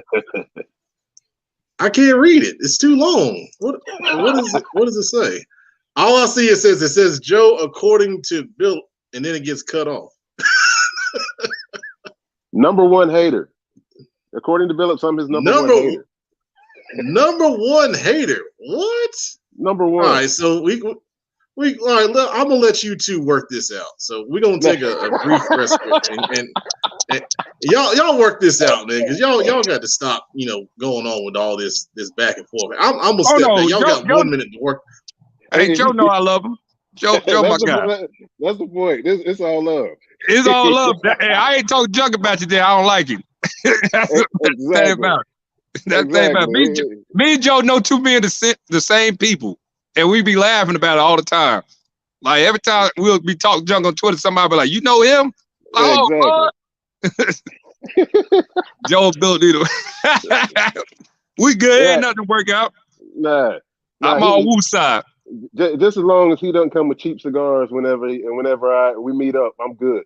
Oh no, you already know I ain't. I'm bringing the Rockies or the Pardons. I got you. Good deal. Good deal. All right, so y'all work that out. So that's good. I appreciate that. There was nothing to work out. we just like to crack jokes back and forth, ping pong. You know what I'm saying? You know how it goes. You know how it is. All right, Joe. What you got here, man? All right. Of course, you got the Kings Mountain Shelby game at the top. It's going to be a hard-nosed game, a lot of hard hits. My question is, which offense is going to be able to, going to be able to move the football? I still have my questions about both of them because they've been so dominated on defense. Like against Burns last week, 2018 game, Shelby turned Burns over 5 times, but you only scored 20 points. That game could have actually been out of reach by halftime with how the turnover situation was. But the Burns defense kept them in it. And the question is how good. The question isn't necessarily how good is the Burns defense, because we knew that. The question is how consistent will the Shelby offense be against somebody that they actually has basically the same amount of talent that they have. And Kings Mountain has that. They have that in spades on defense. And that defense is rolling. When you give up a total of 22 yards in 2 games total, that is ridiculous. And I'm looking forward to seeing exactly which defense rises to the test. If Kings Mountain wins, it'll be their first win in Shelby since 1986. And then really, indeed, and they are also the last team to beat Shelby in the first place. So Shelby really is thinking about all of that right now. Wow, that is amazing. I did not know that. Yeah, when you hear Shelby, when you hear Shelby people having kind of a superiority complex over Kings Mountain, is real. The series has been very one-sided. So Kings Mountain really, that's what Kings Mountain versus everybody means. They have that feeling of everybody else has a state title in our county but us. They look down on us because of that. What are we going to do about it to change the perception? And that's kind of their mission. And they have for a team that's been as successful as they have been over the past couple of years, they have a huge chip on their shoulder, and it might as well be a boulder. Wow, yeah, they got a great team for sure. I mean, this is one of their best chances to get it done. But that's 1986. That is amazing. There's a game on here that me and Brandon are going to be at. And, I tell people we're going here, and people are like, well, why are y'all going up there? So we got Mountain Island going to Pine Lake.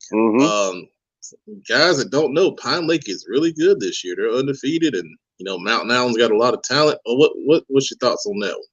My main thing is Pine Lake they're 4-0, yes. But who have they played? You can't do anything in this conference unless you beat the Thomas Jeffersons, the Mountain Island Charters, and most years it's Bessemer City.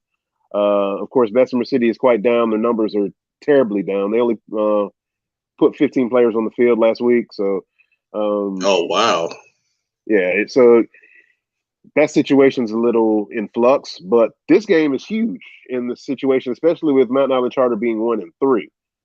Of course, they got to win over Christ the King, lost to Thomas Jefferson, so they're 1-1 in conference. Those other two losses came in losses to RS Central and East Lincoln, both of whom are undefeated. So this is a big game for Mountain Island Charter because they needed to make sure that their playoff berth is secure. I didn't expect them to be fighting for their playoff lives in week, 5 that we're going into? But for a 1-3 team, I would definitely give them the nod as far as the favorite. They're just too explosive, have too much speed, and the teams that they played are pretty darn good. And whereas Pine Lake, we'll learn a lot about Pine Lake more so than Mountain Island Charter in this football game. Absolutely. And then the game you're going to be at Friday night, you just mentioned RS Central and going to South Point. That should be a barn burner right there. It should be quick.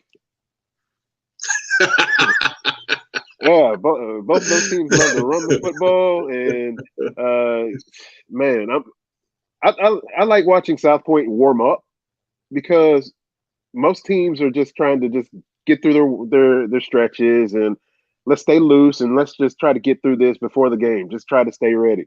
Nah, South Point is going out there and you see the linemen are just straight going at it for the in warm ups. You see them. A lot of the other positions, they're going at it as well. They're physical. I talked to Hunter Hogue, their leading rusher, the other night, and he's like, this is the most physical practices that we've ever had in his time at South Point. And that's saying a lot, considering what South Point is and what they've been doing for such a long time. So that game should be good, and it has huge.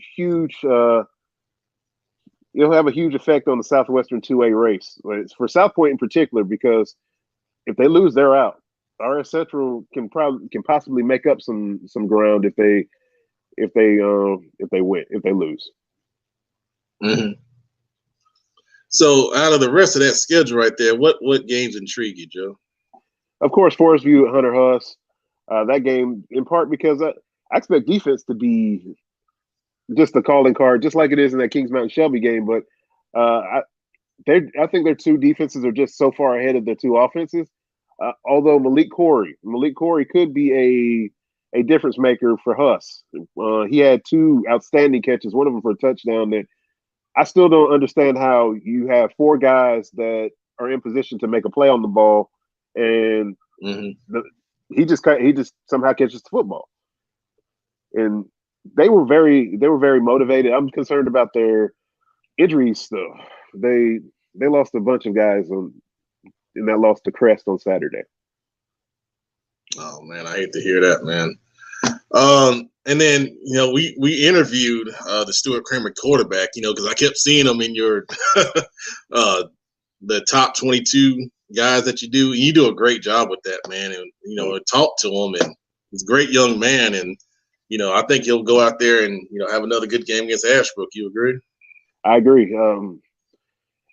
A lot of that has to do not only with him and his ability to just shuffle around the pocket, make himself small, even smaller than he actually is, and he just has a rocket for an arm in that compact body. But the thing that really impresses me about that team is the fact that those five offensive linemen really do everything to make sure that he has time to be creative in the pocket, and that's something that not many teams have in that conference right now. Is cohesion along that offensive line, and they're just loaded offensively. Imagine if they actually had a bell cow at running back. If they had a bell cow at running back, that team would be just absolutely lethal. Yeah, and I mean, you said it about the offensive line, and when I was looking at his film, I'm like, man, no wonder they can run these, beautiful deep routes and patterns and all this, because they got time. He's got time to sit there and let that stuff come open. So, they're a fun team to watch. It's good stuff, man. All right, so Gaston County analysis. Joe Hughes is the man. Thank you, Joe. That was, as usual, an excellent job. No problem. All right. Now we're going to go to Mecklenburg County game analysis. First part, we're going to bring the producer, the queen. Justin is here, and along with Mr. Billups. We got everybody coming on to talk Mecklenburg County. All right, guys, this list of games, what intrigues you? Producer, we'll go with you first. I say whoever made, I'm sure Billups would agree, whoever made West Charlotte's schedule wasn't showing any favors. Mallard Creek, then Vance, then Huff, man, they're getting whatever. When they come out at the end of this, they're going to be a real good team. That's all I can say, man. They're literally running the gauntlet, man. But, they're going to come out a better team for it, I hope, I should say. I think, RGK's certainly going to be motivated in the manner in which they, played a great game, but didn't come out on the win column. So I certainly think they're going to be looking to rebound for sure. And Mallard Creek, I'm sure, wants to continue to get their groove. They're finally getting things back. Their mojo's coming back to them. So I'm sure they look to continue that trend against North Meck. And I think Vance might run into, I say, one of the better defenses they've seen, in a while. So we'll see how that goes. So I'm gonna jump in real quick because there's something I want to do here, and I forgot to do it, but I'm gonna do it now. So we got Parkwood going on the road to play Charlotte Catholic. So talk about a player to watch for Parkwood. Athlete Andrew Musser, where's number one. He's got a bunch of tackles on the season. He's got an interception. Really good corner. I looked at his film earlier today. He's a really good player, man. There's a theme with every player to watch, and I want you guys to try to figure that out. So Charlotte Catholic has a player to watch as well. Linebacker Liam Barbie, we did a interview with him in the offseason. He's committed to Elon, 3-down middle linebacker. Really good young man to talk with. Leads that Catholic defense, which is one of the best in the state. So that's a big one right there for those two guys, for sure. So, of course, you look at that game, you probably figure, Charlotte Catholic is the favorite, going into that one. All right. So you mentioned Huff and West Charlotte. Coach Billups, you mentioned the Huff D-line. I saw this man up close, defensive end Julian Rollins, number 17. As you said, he's a grown man coming off the edge. You pair him and those two big D tackles you're talking about. That's a tough thing, to deal with. And being a former offensive line coach, I'd be like, hey, you got 2 seconds. You gonna throw the football. You got 1 second with that and get it out. You got 1 second with that defense front, man. That defense front is really good. And they got an outstanding defense line coach over there, Huff. I forgot his name, but he's really good. Coach Stephen Williams. He's really good. Real good. He's really good. Oh yeah. And then Bill, let's talk a little bit about DiMaggio. MJ, I think he's playing both sides. Yeah, playing both sides of the line for y'all. He's a leader. He's an outstanding young man. He understands what we're doing up front on both sides of the ball. I really like MJ. MJ he's probably one of the most unappreciated players in Charlotte. And whoever gets that young man, they get an outstanding player. He got great leadership qualities. He against Vance, he didn't get flustered. He was like, we just gotta keep on going out there and getting better. He come to practice, he want to get better. I always be messing with him all the time when we run Scout D versus first O. I go over there and mess with him and say, hey, we don't send that 5 to you. And he'll come mess with me and stuff like that. So he's outstanding. He's aggressive. I really think he's a better D lineman than he is O lineman. He gets off the ball, but he's playing center for us right now, and he's aggressive. He got real active hands, and that's great for an O lineman and D lineman, So I love MJ. MJ is one of my favorite players on that team. Good deal, man. All right, y'all got any thoughts on that game besides Coach Billups on that? All right, Valley Creek. Thank you, guys. Jonathan Slaughter, man. Really impressed with him. He came to Underlights camp, really, fast defensive end, hybrid kind of DN linebacker type. Seems like Valley Creek keeps growing these guys every year, man. He got a good first step. Player coming off the edge. He got a great first step. Yeah. Violent hands. That's what you look for with them DNs. Great first step, violent hand, nice angles. He can replace that hip, his hip with the old lineman hip. He's very a technician, so he's a good one. Oh yeah, absolutely. And then North Mech, linebacker Torrance Woodard. He's a 3-star player. We're gonna have an interview with him coming up real soon. Has not committed to a school yet.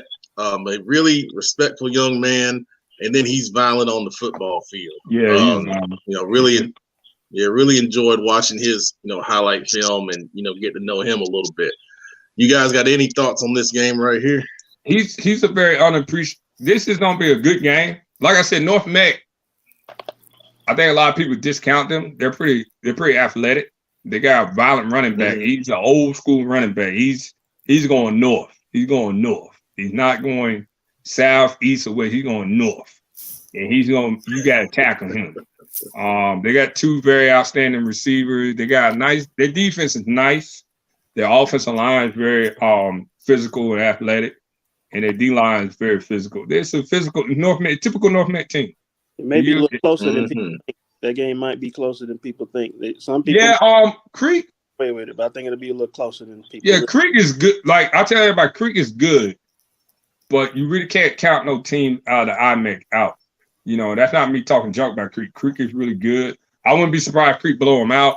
I won't be surprised if it's a close game. I wouldn't, just it is what it is. Depending on, you know. Well, to that point, it was a 13-6 game, Mallard Creek and Hopewell last week at halftime. Yeah. So, to your point, yeah, absolutely. I totally agree with you. I think it could be a game. I totally agree with that. So Mooresville at Hopewell. Mooresville, they got a really good defensive lineman in Zahir Barnes-Vaughn.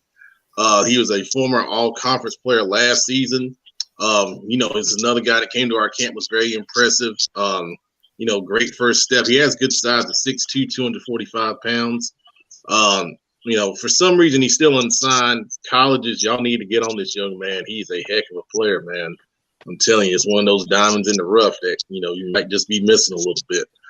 And then conversely for Hopewell, we all know about Jacob Polite. He's, kind of stepped out of Julian Gray's shadow now that he graduated early, moved on to NC State. He's the man on the outside for those guys, really good at getting the one-on-one ball situations on the outside, especially high point in football. You think about the Hopewell offense, that's the guy that, you need to stop, if you're going to have success in slowing them down. So this game is actually a prediction game, so I'll hold off, on any thoughts on that one. But then, of course, this is one of the marquee games. You got Vance and Lake Norman right here. Guy to watch for Vance, he's had a really good career, I would say. Austin Greer, dual threat guy committed to Columbia. What can you say? Dual threat, really good throwing the football, pinpoint accuracy in the pocket or on the run. You talk about leaders. He's a great leader for that offense. He does a great job.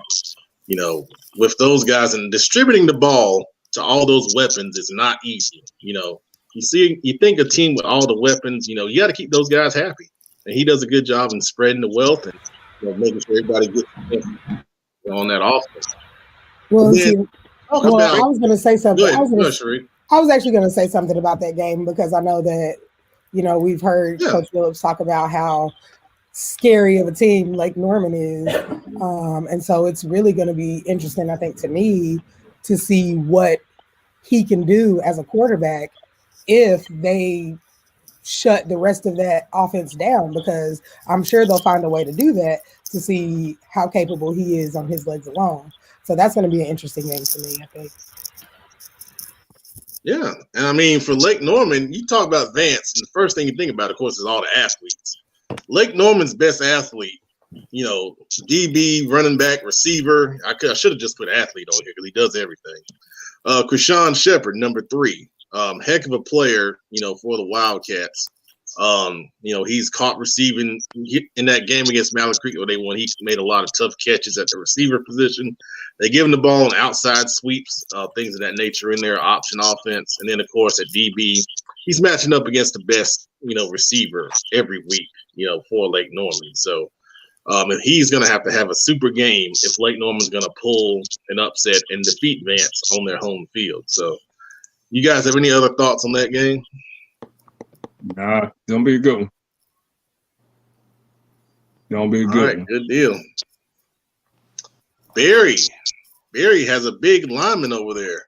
Number 66, William Ripley. Really, really big guy, 6'6", 320. Interviewed him after they beat Ashbrook in week 1. Typical power right tackle, man. He gets his hands on you, and he's an earth mover. And then in the pass game, big right tackles, sometimes you don't think they can move, but this guy, has really good feet. Really good feet. I know of at least 2 colleges that were interested in this man after we interviewed him and said, hey, we need to find out about him right now. So I know he's getting a lot of interest. Unsigned senior, for Barry, doing a great job and playing a big part in their, resurgence, and them having a better season. And then this man right here, RGKL defensive end / linebacker Mekhi Pryor. This man came out here against Olympic and had 3 sacks, and he was just, dominant, coming off the edge in the pass rush game. And there were some times where, he didn't get the sack, but he affected the play when Olympic was trying to throw the football downfield. He wears number 84. He doesn't have a lot of film. I think this is a case of a late bloomer He's 6'4", 240. I think he's got a chance to really, be a steal for somebody that comes in late and can recognize his talent here. So, you guys have any thoughts on that game? Can't coach height. That's all I would tell you. If Barry want to be considered one of the top teams in that conference, they got to beat AK. This is a big game for Barry. Well, that's what I was just about to say too, Coach Phillips. If they're 2-2 right now, they've had some quality wins, but now it's time, because these schedules are so small now because of everything that's been going on, these teams are literally having to go out there and show and give everything they got and show all that they have. And so this is going to be a statement game for Barry if they can pull it off against this team. Absolutely. Oh, we got Coach Powell ready to go. I just now saw it. What's up, man? What's up? What's up, everybody? How everybody doing tonight? What's up? What's going on? Good. We're good, man. All right, let's jump to the next slide here. Hold on. Time out. Hold on. Let me say something about the Bear game. You got something to say? I didn't know I was on mute the whole time. What's going on, Coach Powell? You good? Good to see you with us today. I'm good, man. But yeah, so I'm good, man. I'm good. Good to see you. Good to see everybody. So back to the Barry and RGK game. RGK, of course, coming off a tough loss. They're gonna want to regain get their confidence back and come back in. I'm sorry. My bad, y'all. My computer's acting up. It's freezing on my end. All right. Well, I'll put you in the background till you. No, don't do that. I'm here. But anyway, like I was saying, yeah, back to the Barry and RGK game. Man, Barry coming off a battle with West Meck, so they want to keep that momentum going. And RGK, like I said, they want to redeem themselves. So it's gonna be a good matchup, I think. Yeah, man. The quarterback from Barry, he said he threw a lot of interceptions. I was talking to him after the game. He said he wants to come back and perfect this game. So and he knows RGK is a good opponent. So he wants to definitely have a good game against them. So it's gonna be a good game for sure. Yeah, and that's the quarterback for Barry, Jaleel Quick. Yeah, he got mad at me because I tweeted his wrong number. He corrected me. He's like, "Nah, I'm number 1." I was like, "My bad. I thought you was number 2. My bad. I ain't see it."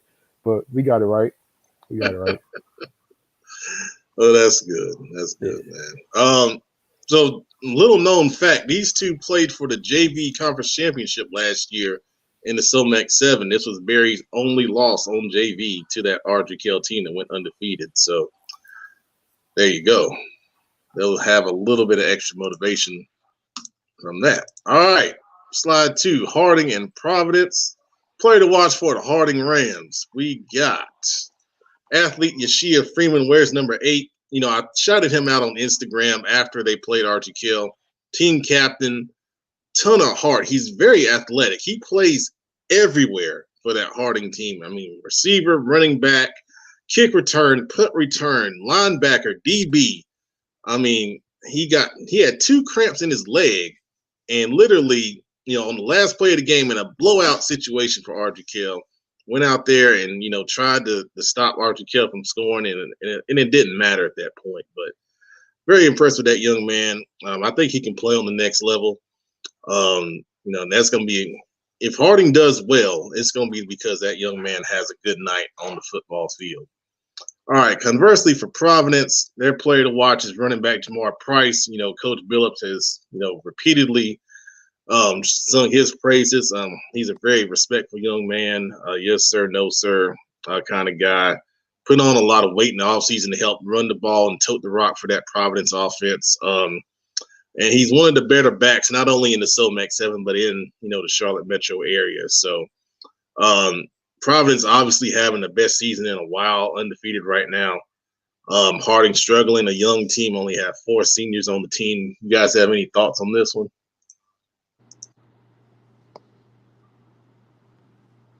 There you go. All right. You guys are very focused tonight. Very focused. I like that.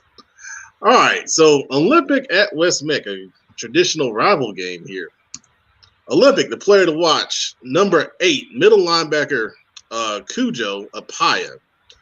He has been, he had been hurt earlier in the season, but he got back on the field. Last week was his second game on the field in that win over RGK. And I'm very impressed with this young man. He's really good size, very vocal, middle linebacker, the leader of that Trojan defense. Very athletic, flows to the ball really well. He's going to be a late steal in the recruiting process for somebody who, does their homework. Very impressed with him. And then West Meck, their guy to watch, of course, the quarterback, Zaire Kinney. If he has a good night, usually the West Meck team's competitive, and Justin, I know, can speak to that after seeing him, play last week against Berry. West Meck putting up 27 points. One of the better offensive performances of the season. So, anybody got thoughts on that one? Olympics confidence is through the roof right now, so I think that's going to show on Friday night. And you can just tell how that game ended, how they celebrated, and to be where they are, confidence on 100. So I think that's going to show on Friday. Absolutely. I'll tell you, see a team like that after that game. So, Coach Powell was there. He was there after that Olympic victory. I mean, the way that, they were celebrating after that game and, really excited to, finally beat RGK. I agree. They have to be really confident and sky high right now. All right. So, for some reason, my mic keeps getting muted. Is that you muting my mic? No, I wouldn't do that to you, Justin. It's mute goes. That's what it is. It's got to be. So Butler at Hickory Ridge, big time game. Justin, you're gonna be there. Oh no, yeah. I'm still undecided. I might be going to Billups game. I'm not sure yet. But continue. If you go, the guy you want to watch is Butler running back Davion Nelson, who we've talked about a little bit on this show. Yeah. Number 8. A lot. And rightfully so. I mean, it's not that he's not, good at what he does, but a lot. Yeah, he's a beast. He's a beast. He's a beast. Absolutely. Keep him on them, Mom. Never mind. Okay, so for Hickory Ridge to slow down Davion Nelson, this guy's going to have a big game. And he's a big man in Malik Thompson. Defensive tackle, 6'3", 295 pounds. Brandon, if you remember, he was number 75 last week for Hickory Ridge.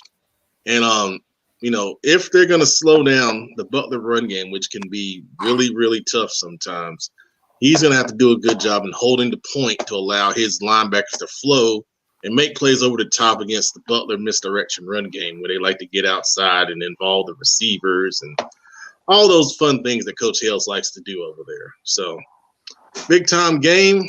What you guys think? I'm gonna say my thoughts on that one for the. What a prediction! That is a prediction game. Yeah, I'm gonna say that one. All right. Pocket for now. All right, excellent. All right, let's go on to East Meck, the alumnus of Mr. Justin Adams. The guy we're going to watch right there for East Meck is quarterback CJ Hoke. I think he's a good player. And Cherie, you making some facial gestures over there. I was just saying, that's probably a player to watch. He scored, I think, 3 or 4 of their touchdowns against Garinger. And I mean, it was Garinger, but they still played a game. CJ Hoke, he's a physical player. Like, if you're going to look at a quarterback, especially for someone who you want as a dual threat for colleges, that's somebody that you want. You want somebody that's going to be able to, both run when they need to, score when they need to, and also, be able to throw the ball. So he's definitely somebody to watch. That's all I'm saying. Absolutely. Yeah, he's a leader. To piggyback on what she's saying, I watched him play too. He's a playmaker, and he's doing what he's doing without a line or a young line. So just imagine what he could do at the next level with a decent line. So like I said, he's a player to watch. I like his his leadership. He leads the team. He doesn't complain. He'll get sacked 3 times in a row, get back up, and still make the play. So hey, that's a guy that I would want to play behind for sure. And yeah, be on the lookout for him, Chris, against Myers Park. Don't sleep on him. All right. And then the guy that's going to be chasing CJ on defense is defensive lineman Jimmy Simpson.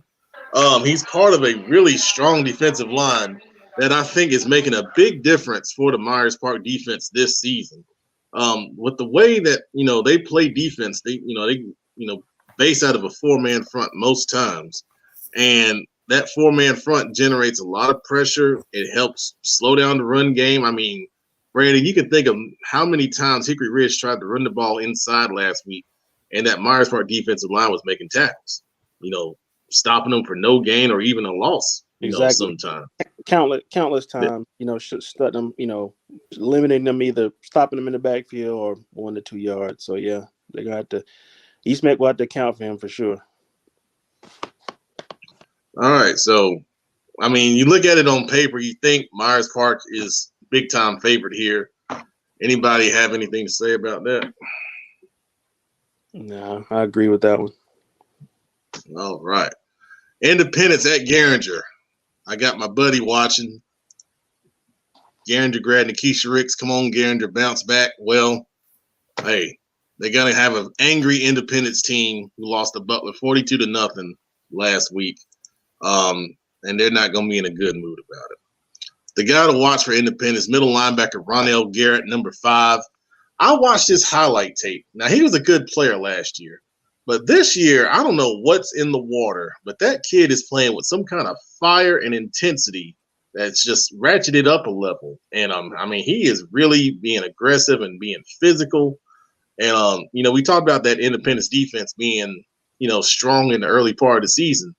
This man was a big reason why. Of course, if you're a Garinger, you're going to have to find a way to block him on it. Any kind of play, run play, pass play, you got to account for him on that Garinger offense. And then for Garinger, this guy has been the man for a little while over there. I commended him. I did an interview with him in the offseason, athlete, Zay State, and he plays offense and defense. Where's number 1?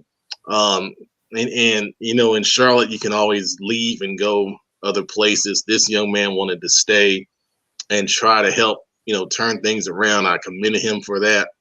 He's a really good player. And I know he's got a little bit of college attention, but hopefully, colleges don't just eschew Garinger, because there is some talent over there. And then we always say there's talent at every school in CMS.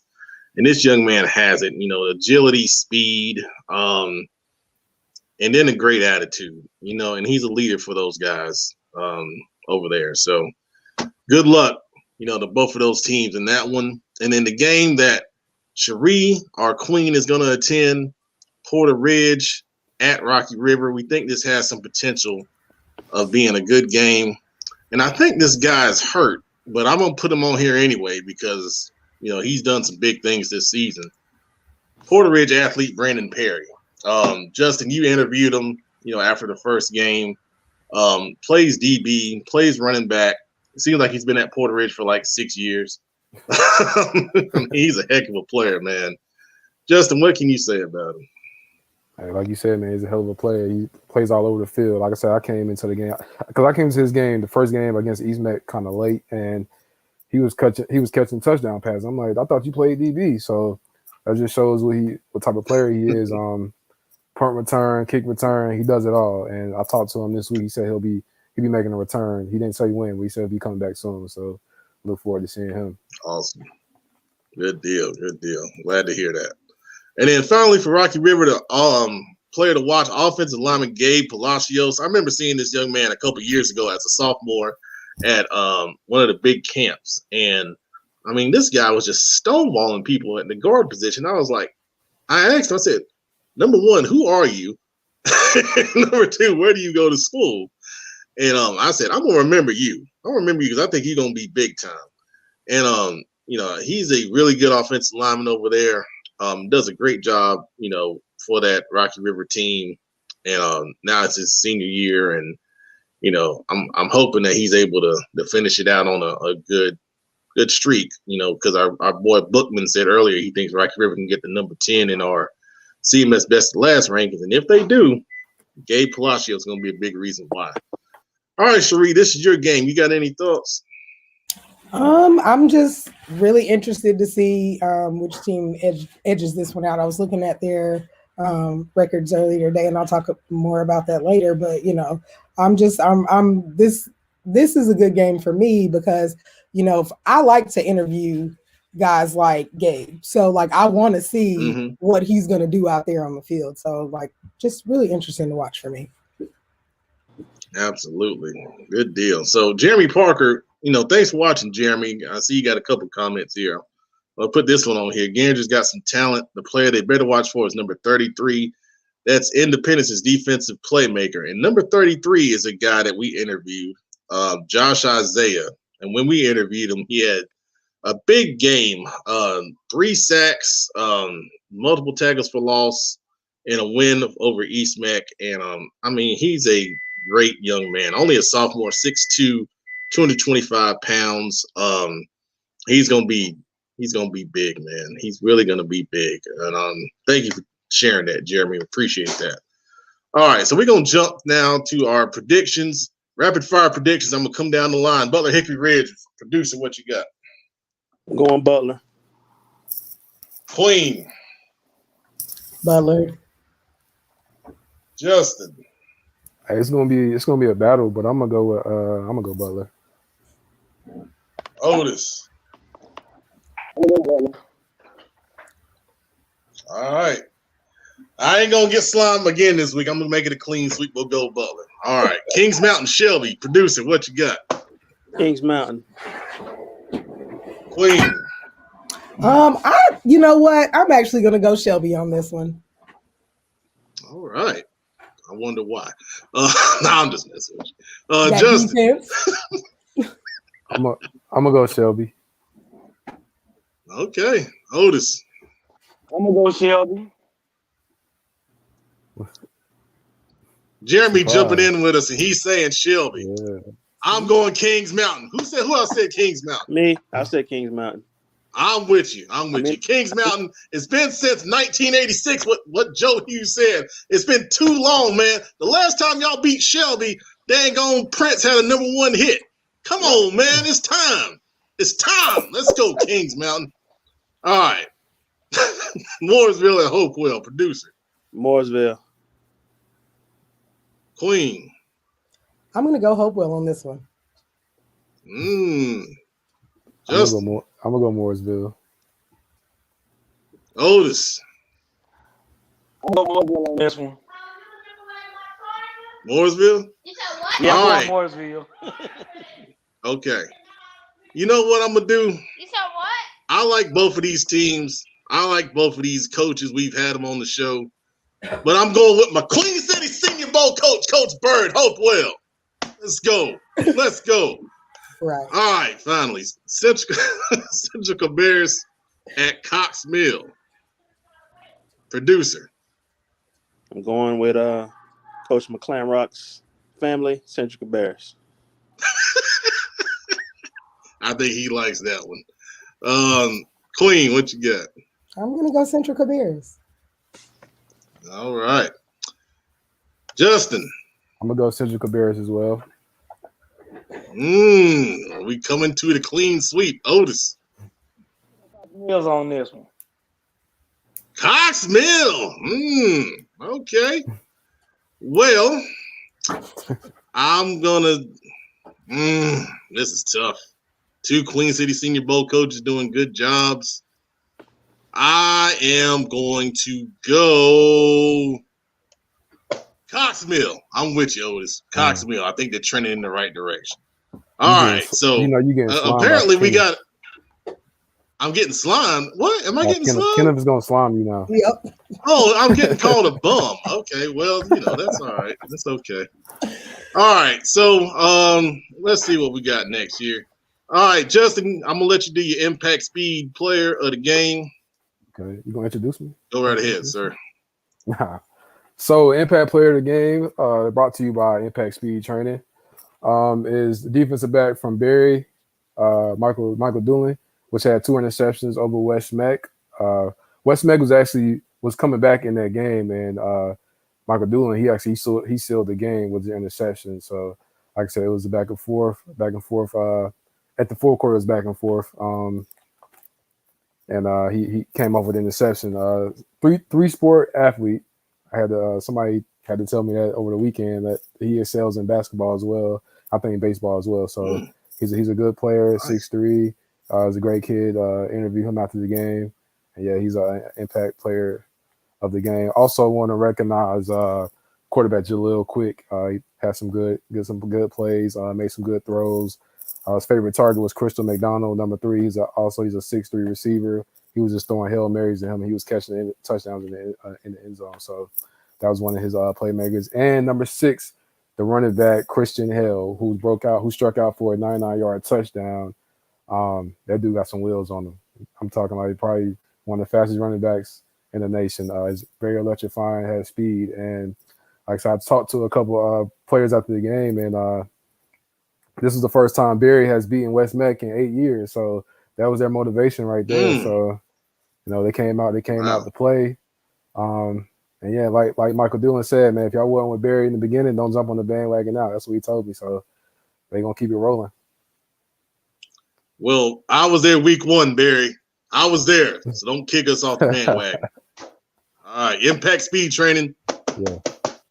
Tap in. There you go. All right. So now we are not going to do the high school news because we are so late, and it's my fault for being late because I did not plan accordingly this week. So that's my fault. But you know what it's time for now?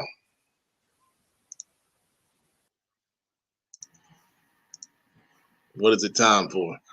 I've already read 7 books while I was waiting on you guys to finish, Pep. I mean, that was like, holy cow. Man, it's time for the slime, where every week we look at what's going on around the state, around your county, around the nation, and we pick somebody who, if we could go back in time to our favorite Nickelodeon show, we gonna slime them. And you know what, Pep, man? Because your last 2 picks were some bogus stuff. Y'all act like football stops being played when y'all leave Mecklenburg County. We play football here in Cabarrus County too. So you know what, Pep, man? We're starting with you this week. What did I pick that was so bad? Now hold on. What did I pick that was so bad? You were the last one. I'm going Butler. It's a straight pick all the way down the road. Butler's playing some Cabarrus County school from Hickory or Harrisburg, wherever the heck that school is up the road. We're going Charlotte. Oh, Charlotte versus anybody. Oh, it's Charlotte. Charlotte versus Charlotte. And then you pick. I wasn't the only one to pick Butler. What? 99% of the people who you talk to who's not from Cabarrus County, and 72% of the people from the Cabarrus County don't even know what the name of that high school is. They all call it Cox Mills. There ain't no S at the end of Mills either. Just for the record, it's Cox Mill. Well, Kenneth, I'm sorry. All right. So, I was really thinking about, who to slime or what to slime this week. And, I've had a pretty good week. And you know why I've had a pretty good week? Because, I've been trying so hard to buy a PS5. And I've been failing so many times to buy this dang on PS5.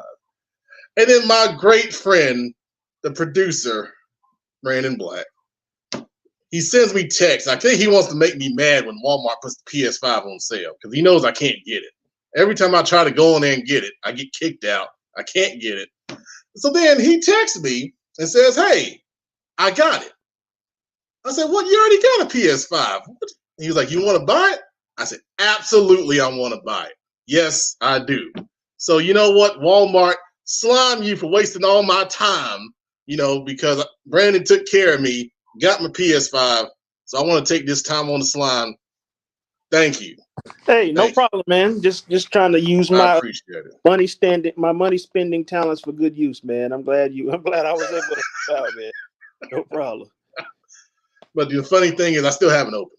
Hey, for those, 10 minutes a day that you get free, I'm glad you got it, man. I appreciate it, man. I really do. All right, let's turn it back over to the real host everybody loves.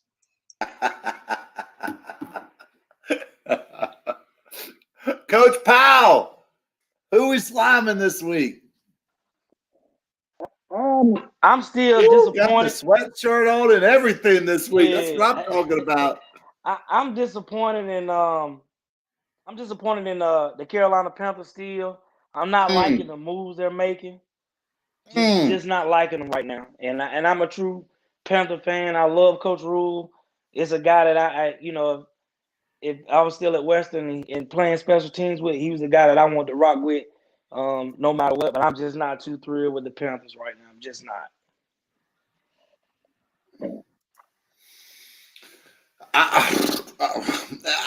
I stopped following them on Twitter. I can't even follow what they're doing anymore. It just makes me so upset. I'm like,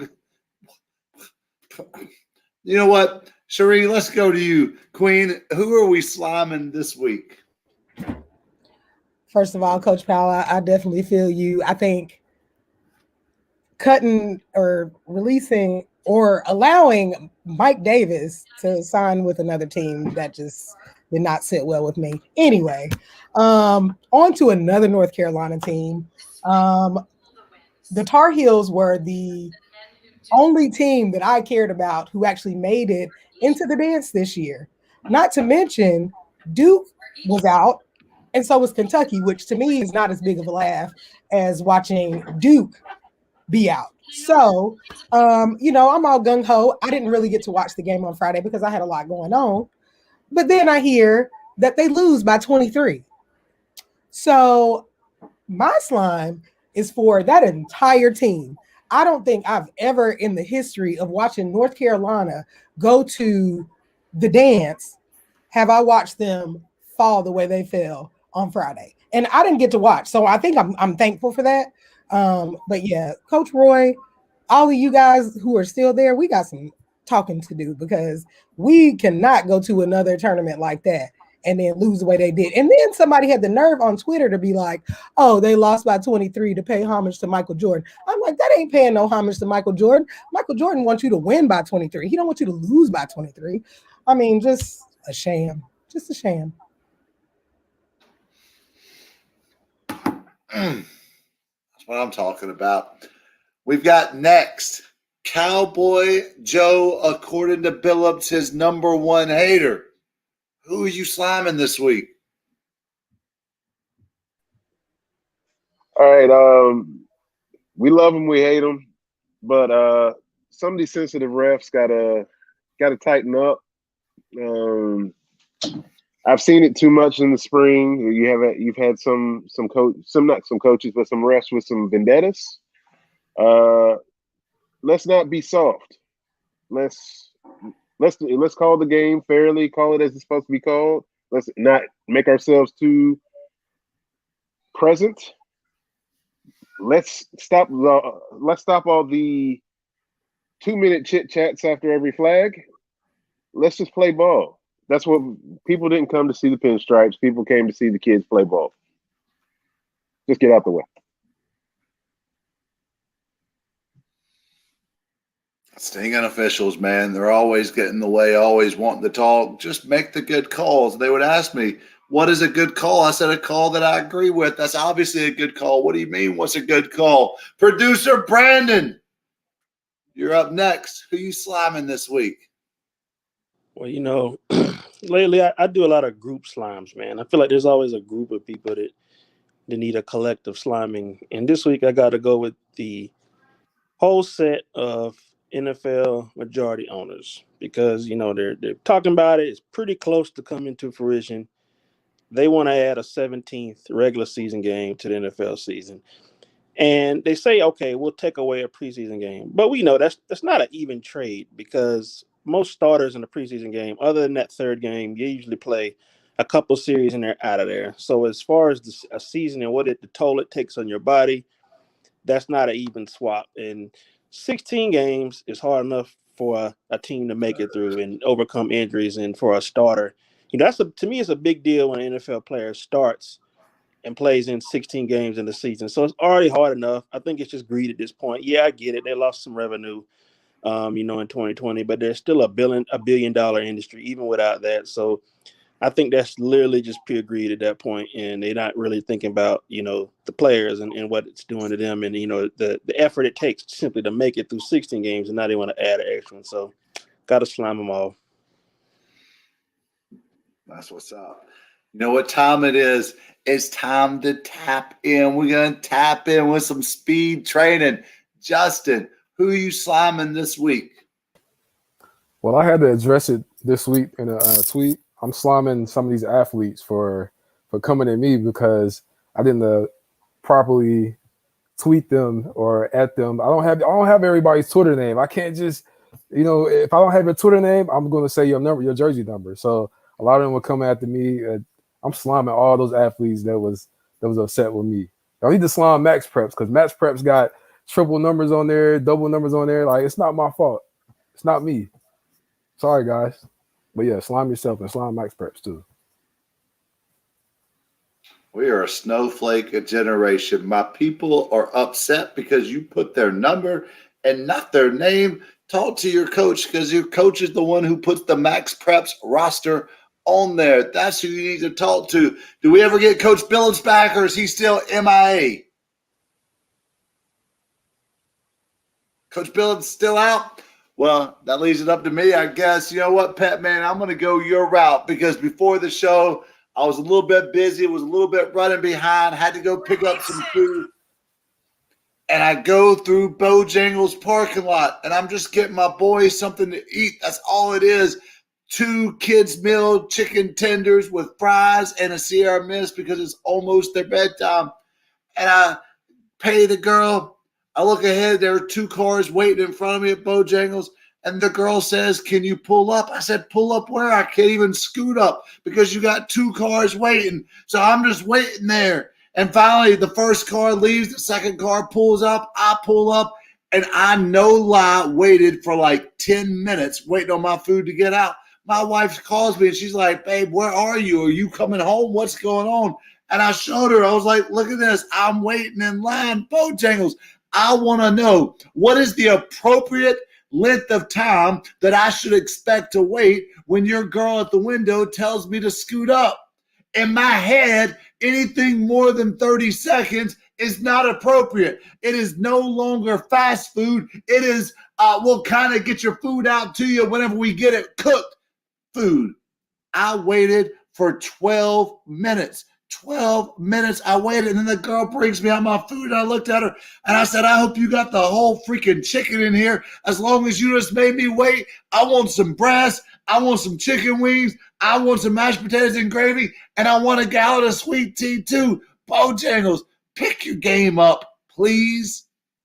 That's all I got, Pep.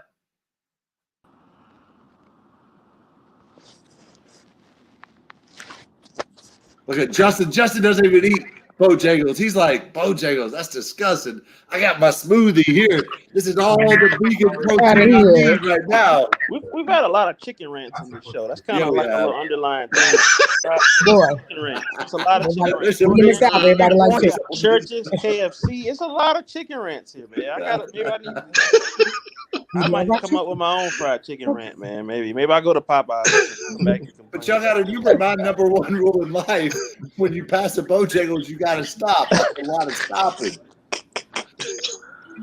Well, I'm testing that rule because I'm still mad if they didn't give me that water. I'm still mad about that. But had bottle water. 12 minutes to wait. 12 minutes to wait on Supremes, and fries is not right. Your average cook time for fries and Supremes is about 5 minutes. It was just the tenders. They didn't even have to It's add 2.5 minutes. to it. Right. It's 2.5 minutes. It takes that long to fry. Like, it's not even real. I worked at Chick-fil-A. Hey, 2.5 minutes. Fried that chicken. Them big, thick chickens about that big. Can we all be more like Chick-fil-A? Right. I think they must have had something against you, Ken. I don't know what it was. It was a girl in my class. I said, "Girl, y'all got to pick it up now. Come on." There you go. We got some comments being said this late. Let me see what y'all talking about, man. Oh, Lord. Nikisha, you at the Bojangles on calling them out. You don't call them out individually. Now we calling out location. We called out the one up near North Mac last week. Now apparently the one near Kenny's house is bad. Now the one on Almar Road got problems. What This is the going one on, beside Bojangles? S&D Coffee. It just depends on when you go. Highway 29. It just depends on when you go. Because sometimes you'll go, you'll get a blessing. And other times you go and you be like, what is this? And then Markel throwing in every fast food restaurant on Almar Road is a certified dud minus cookies. Wow. I agree. All right, so next week we're gonna have a segment on talking about which fast food restaurant you hate the most. I know and where I'm everyone not gives a going to reason go. why. Independent. That's the easy one. That's the easy one.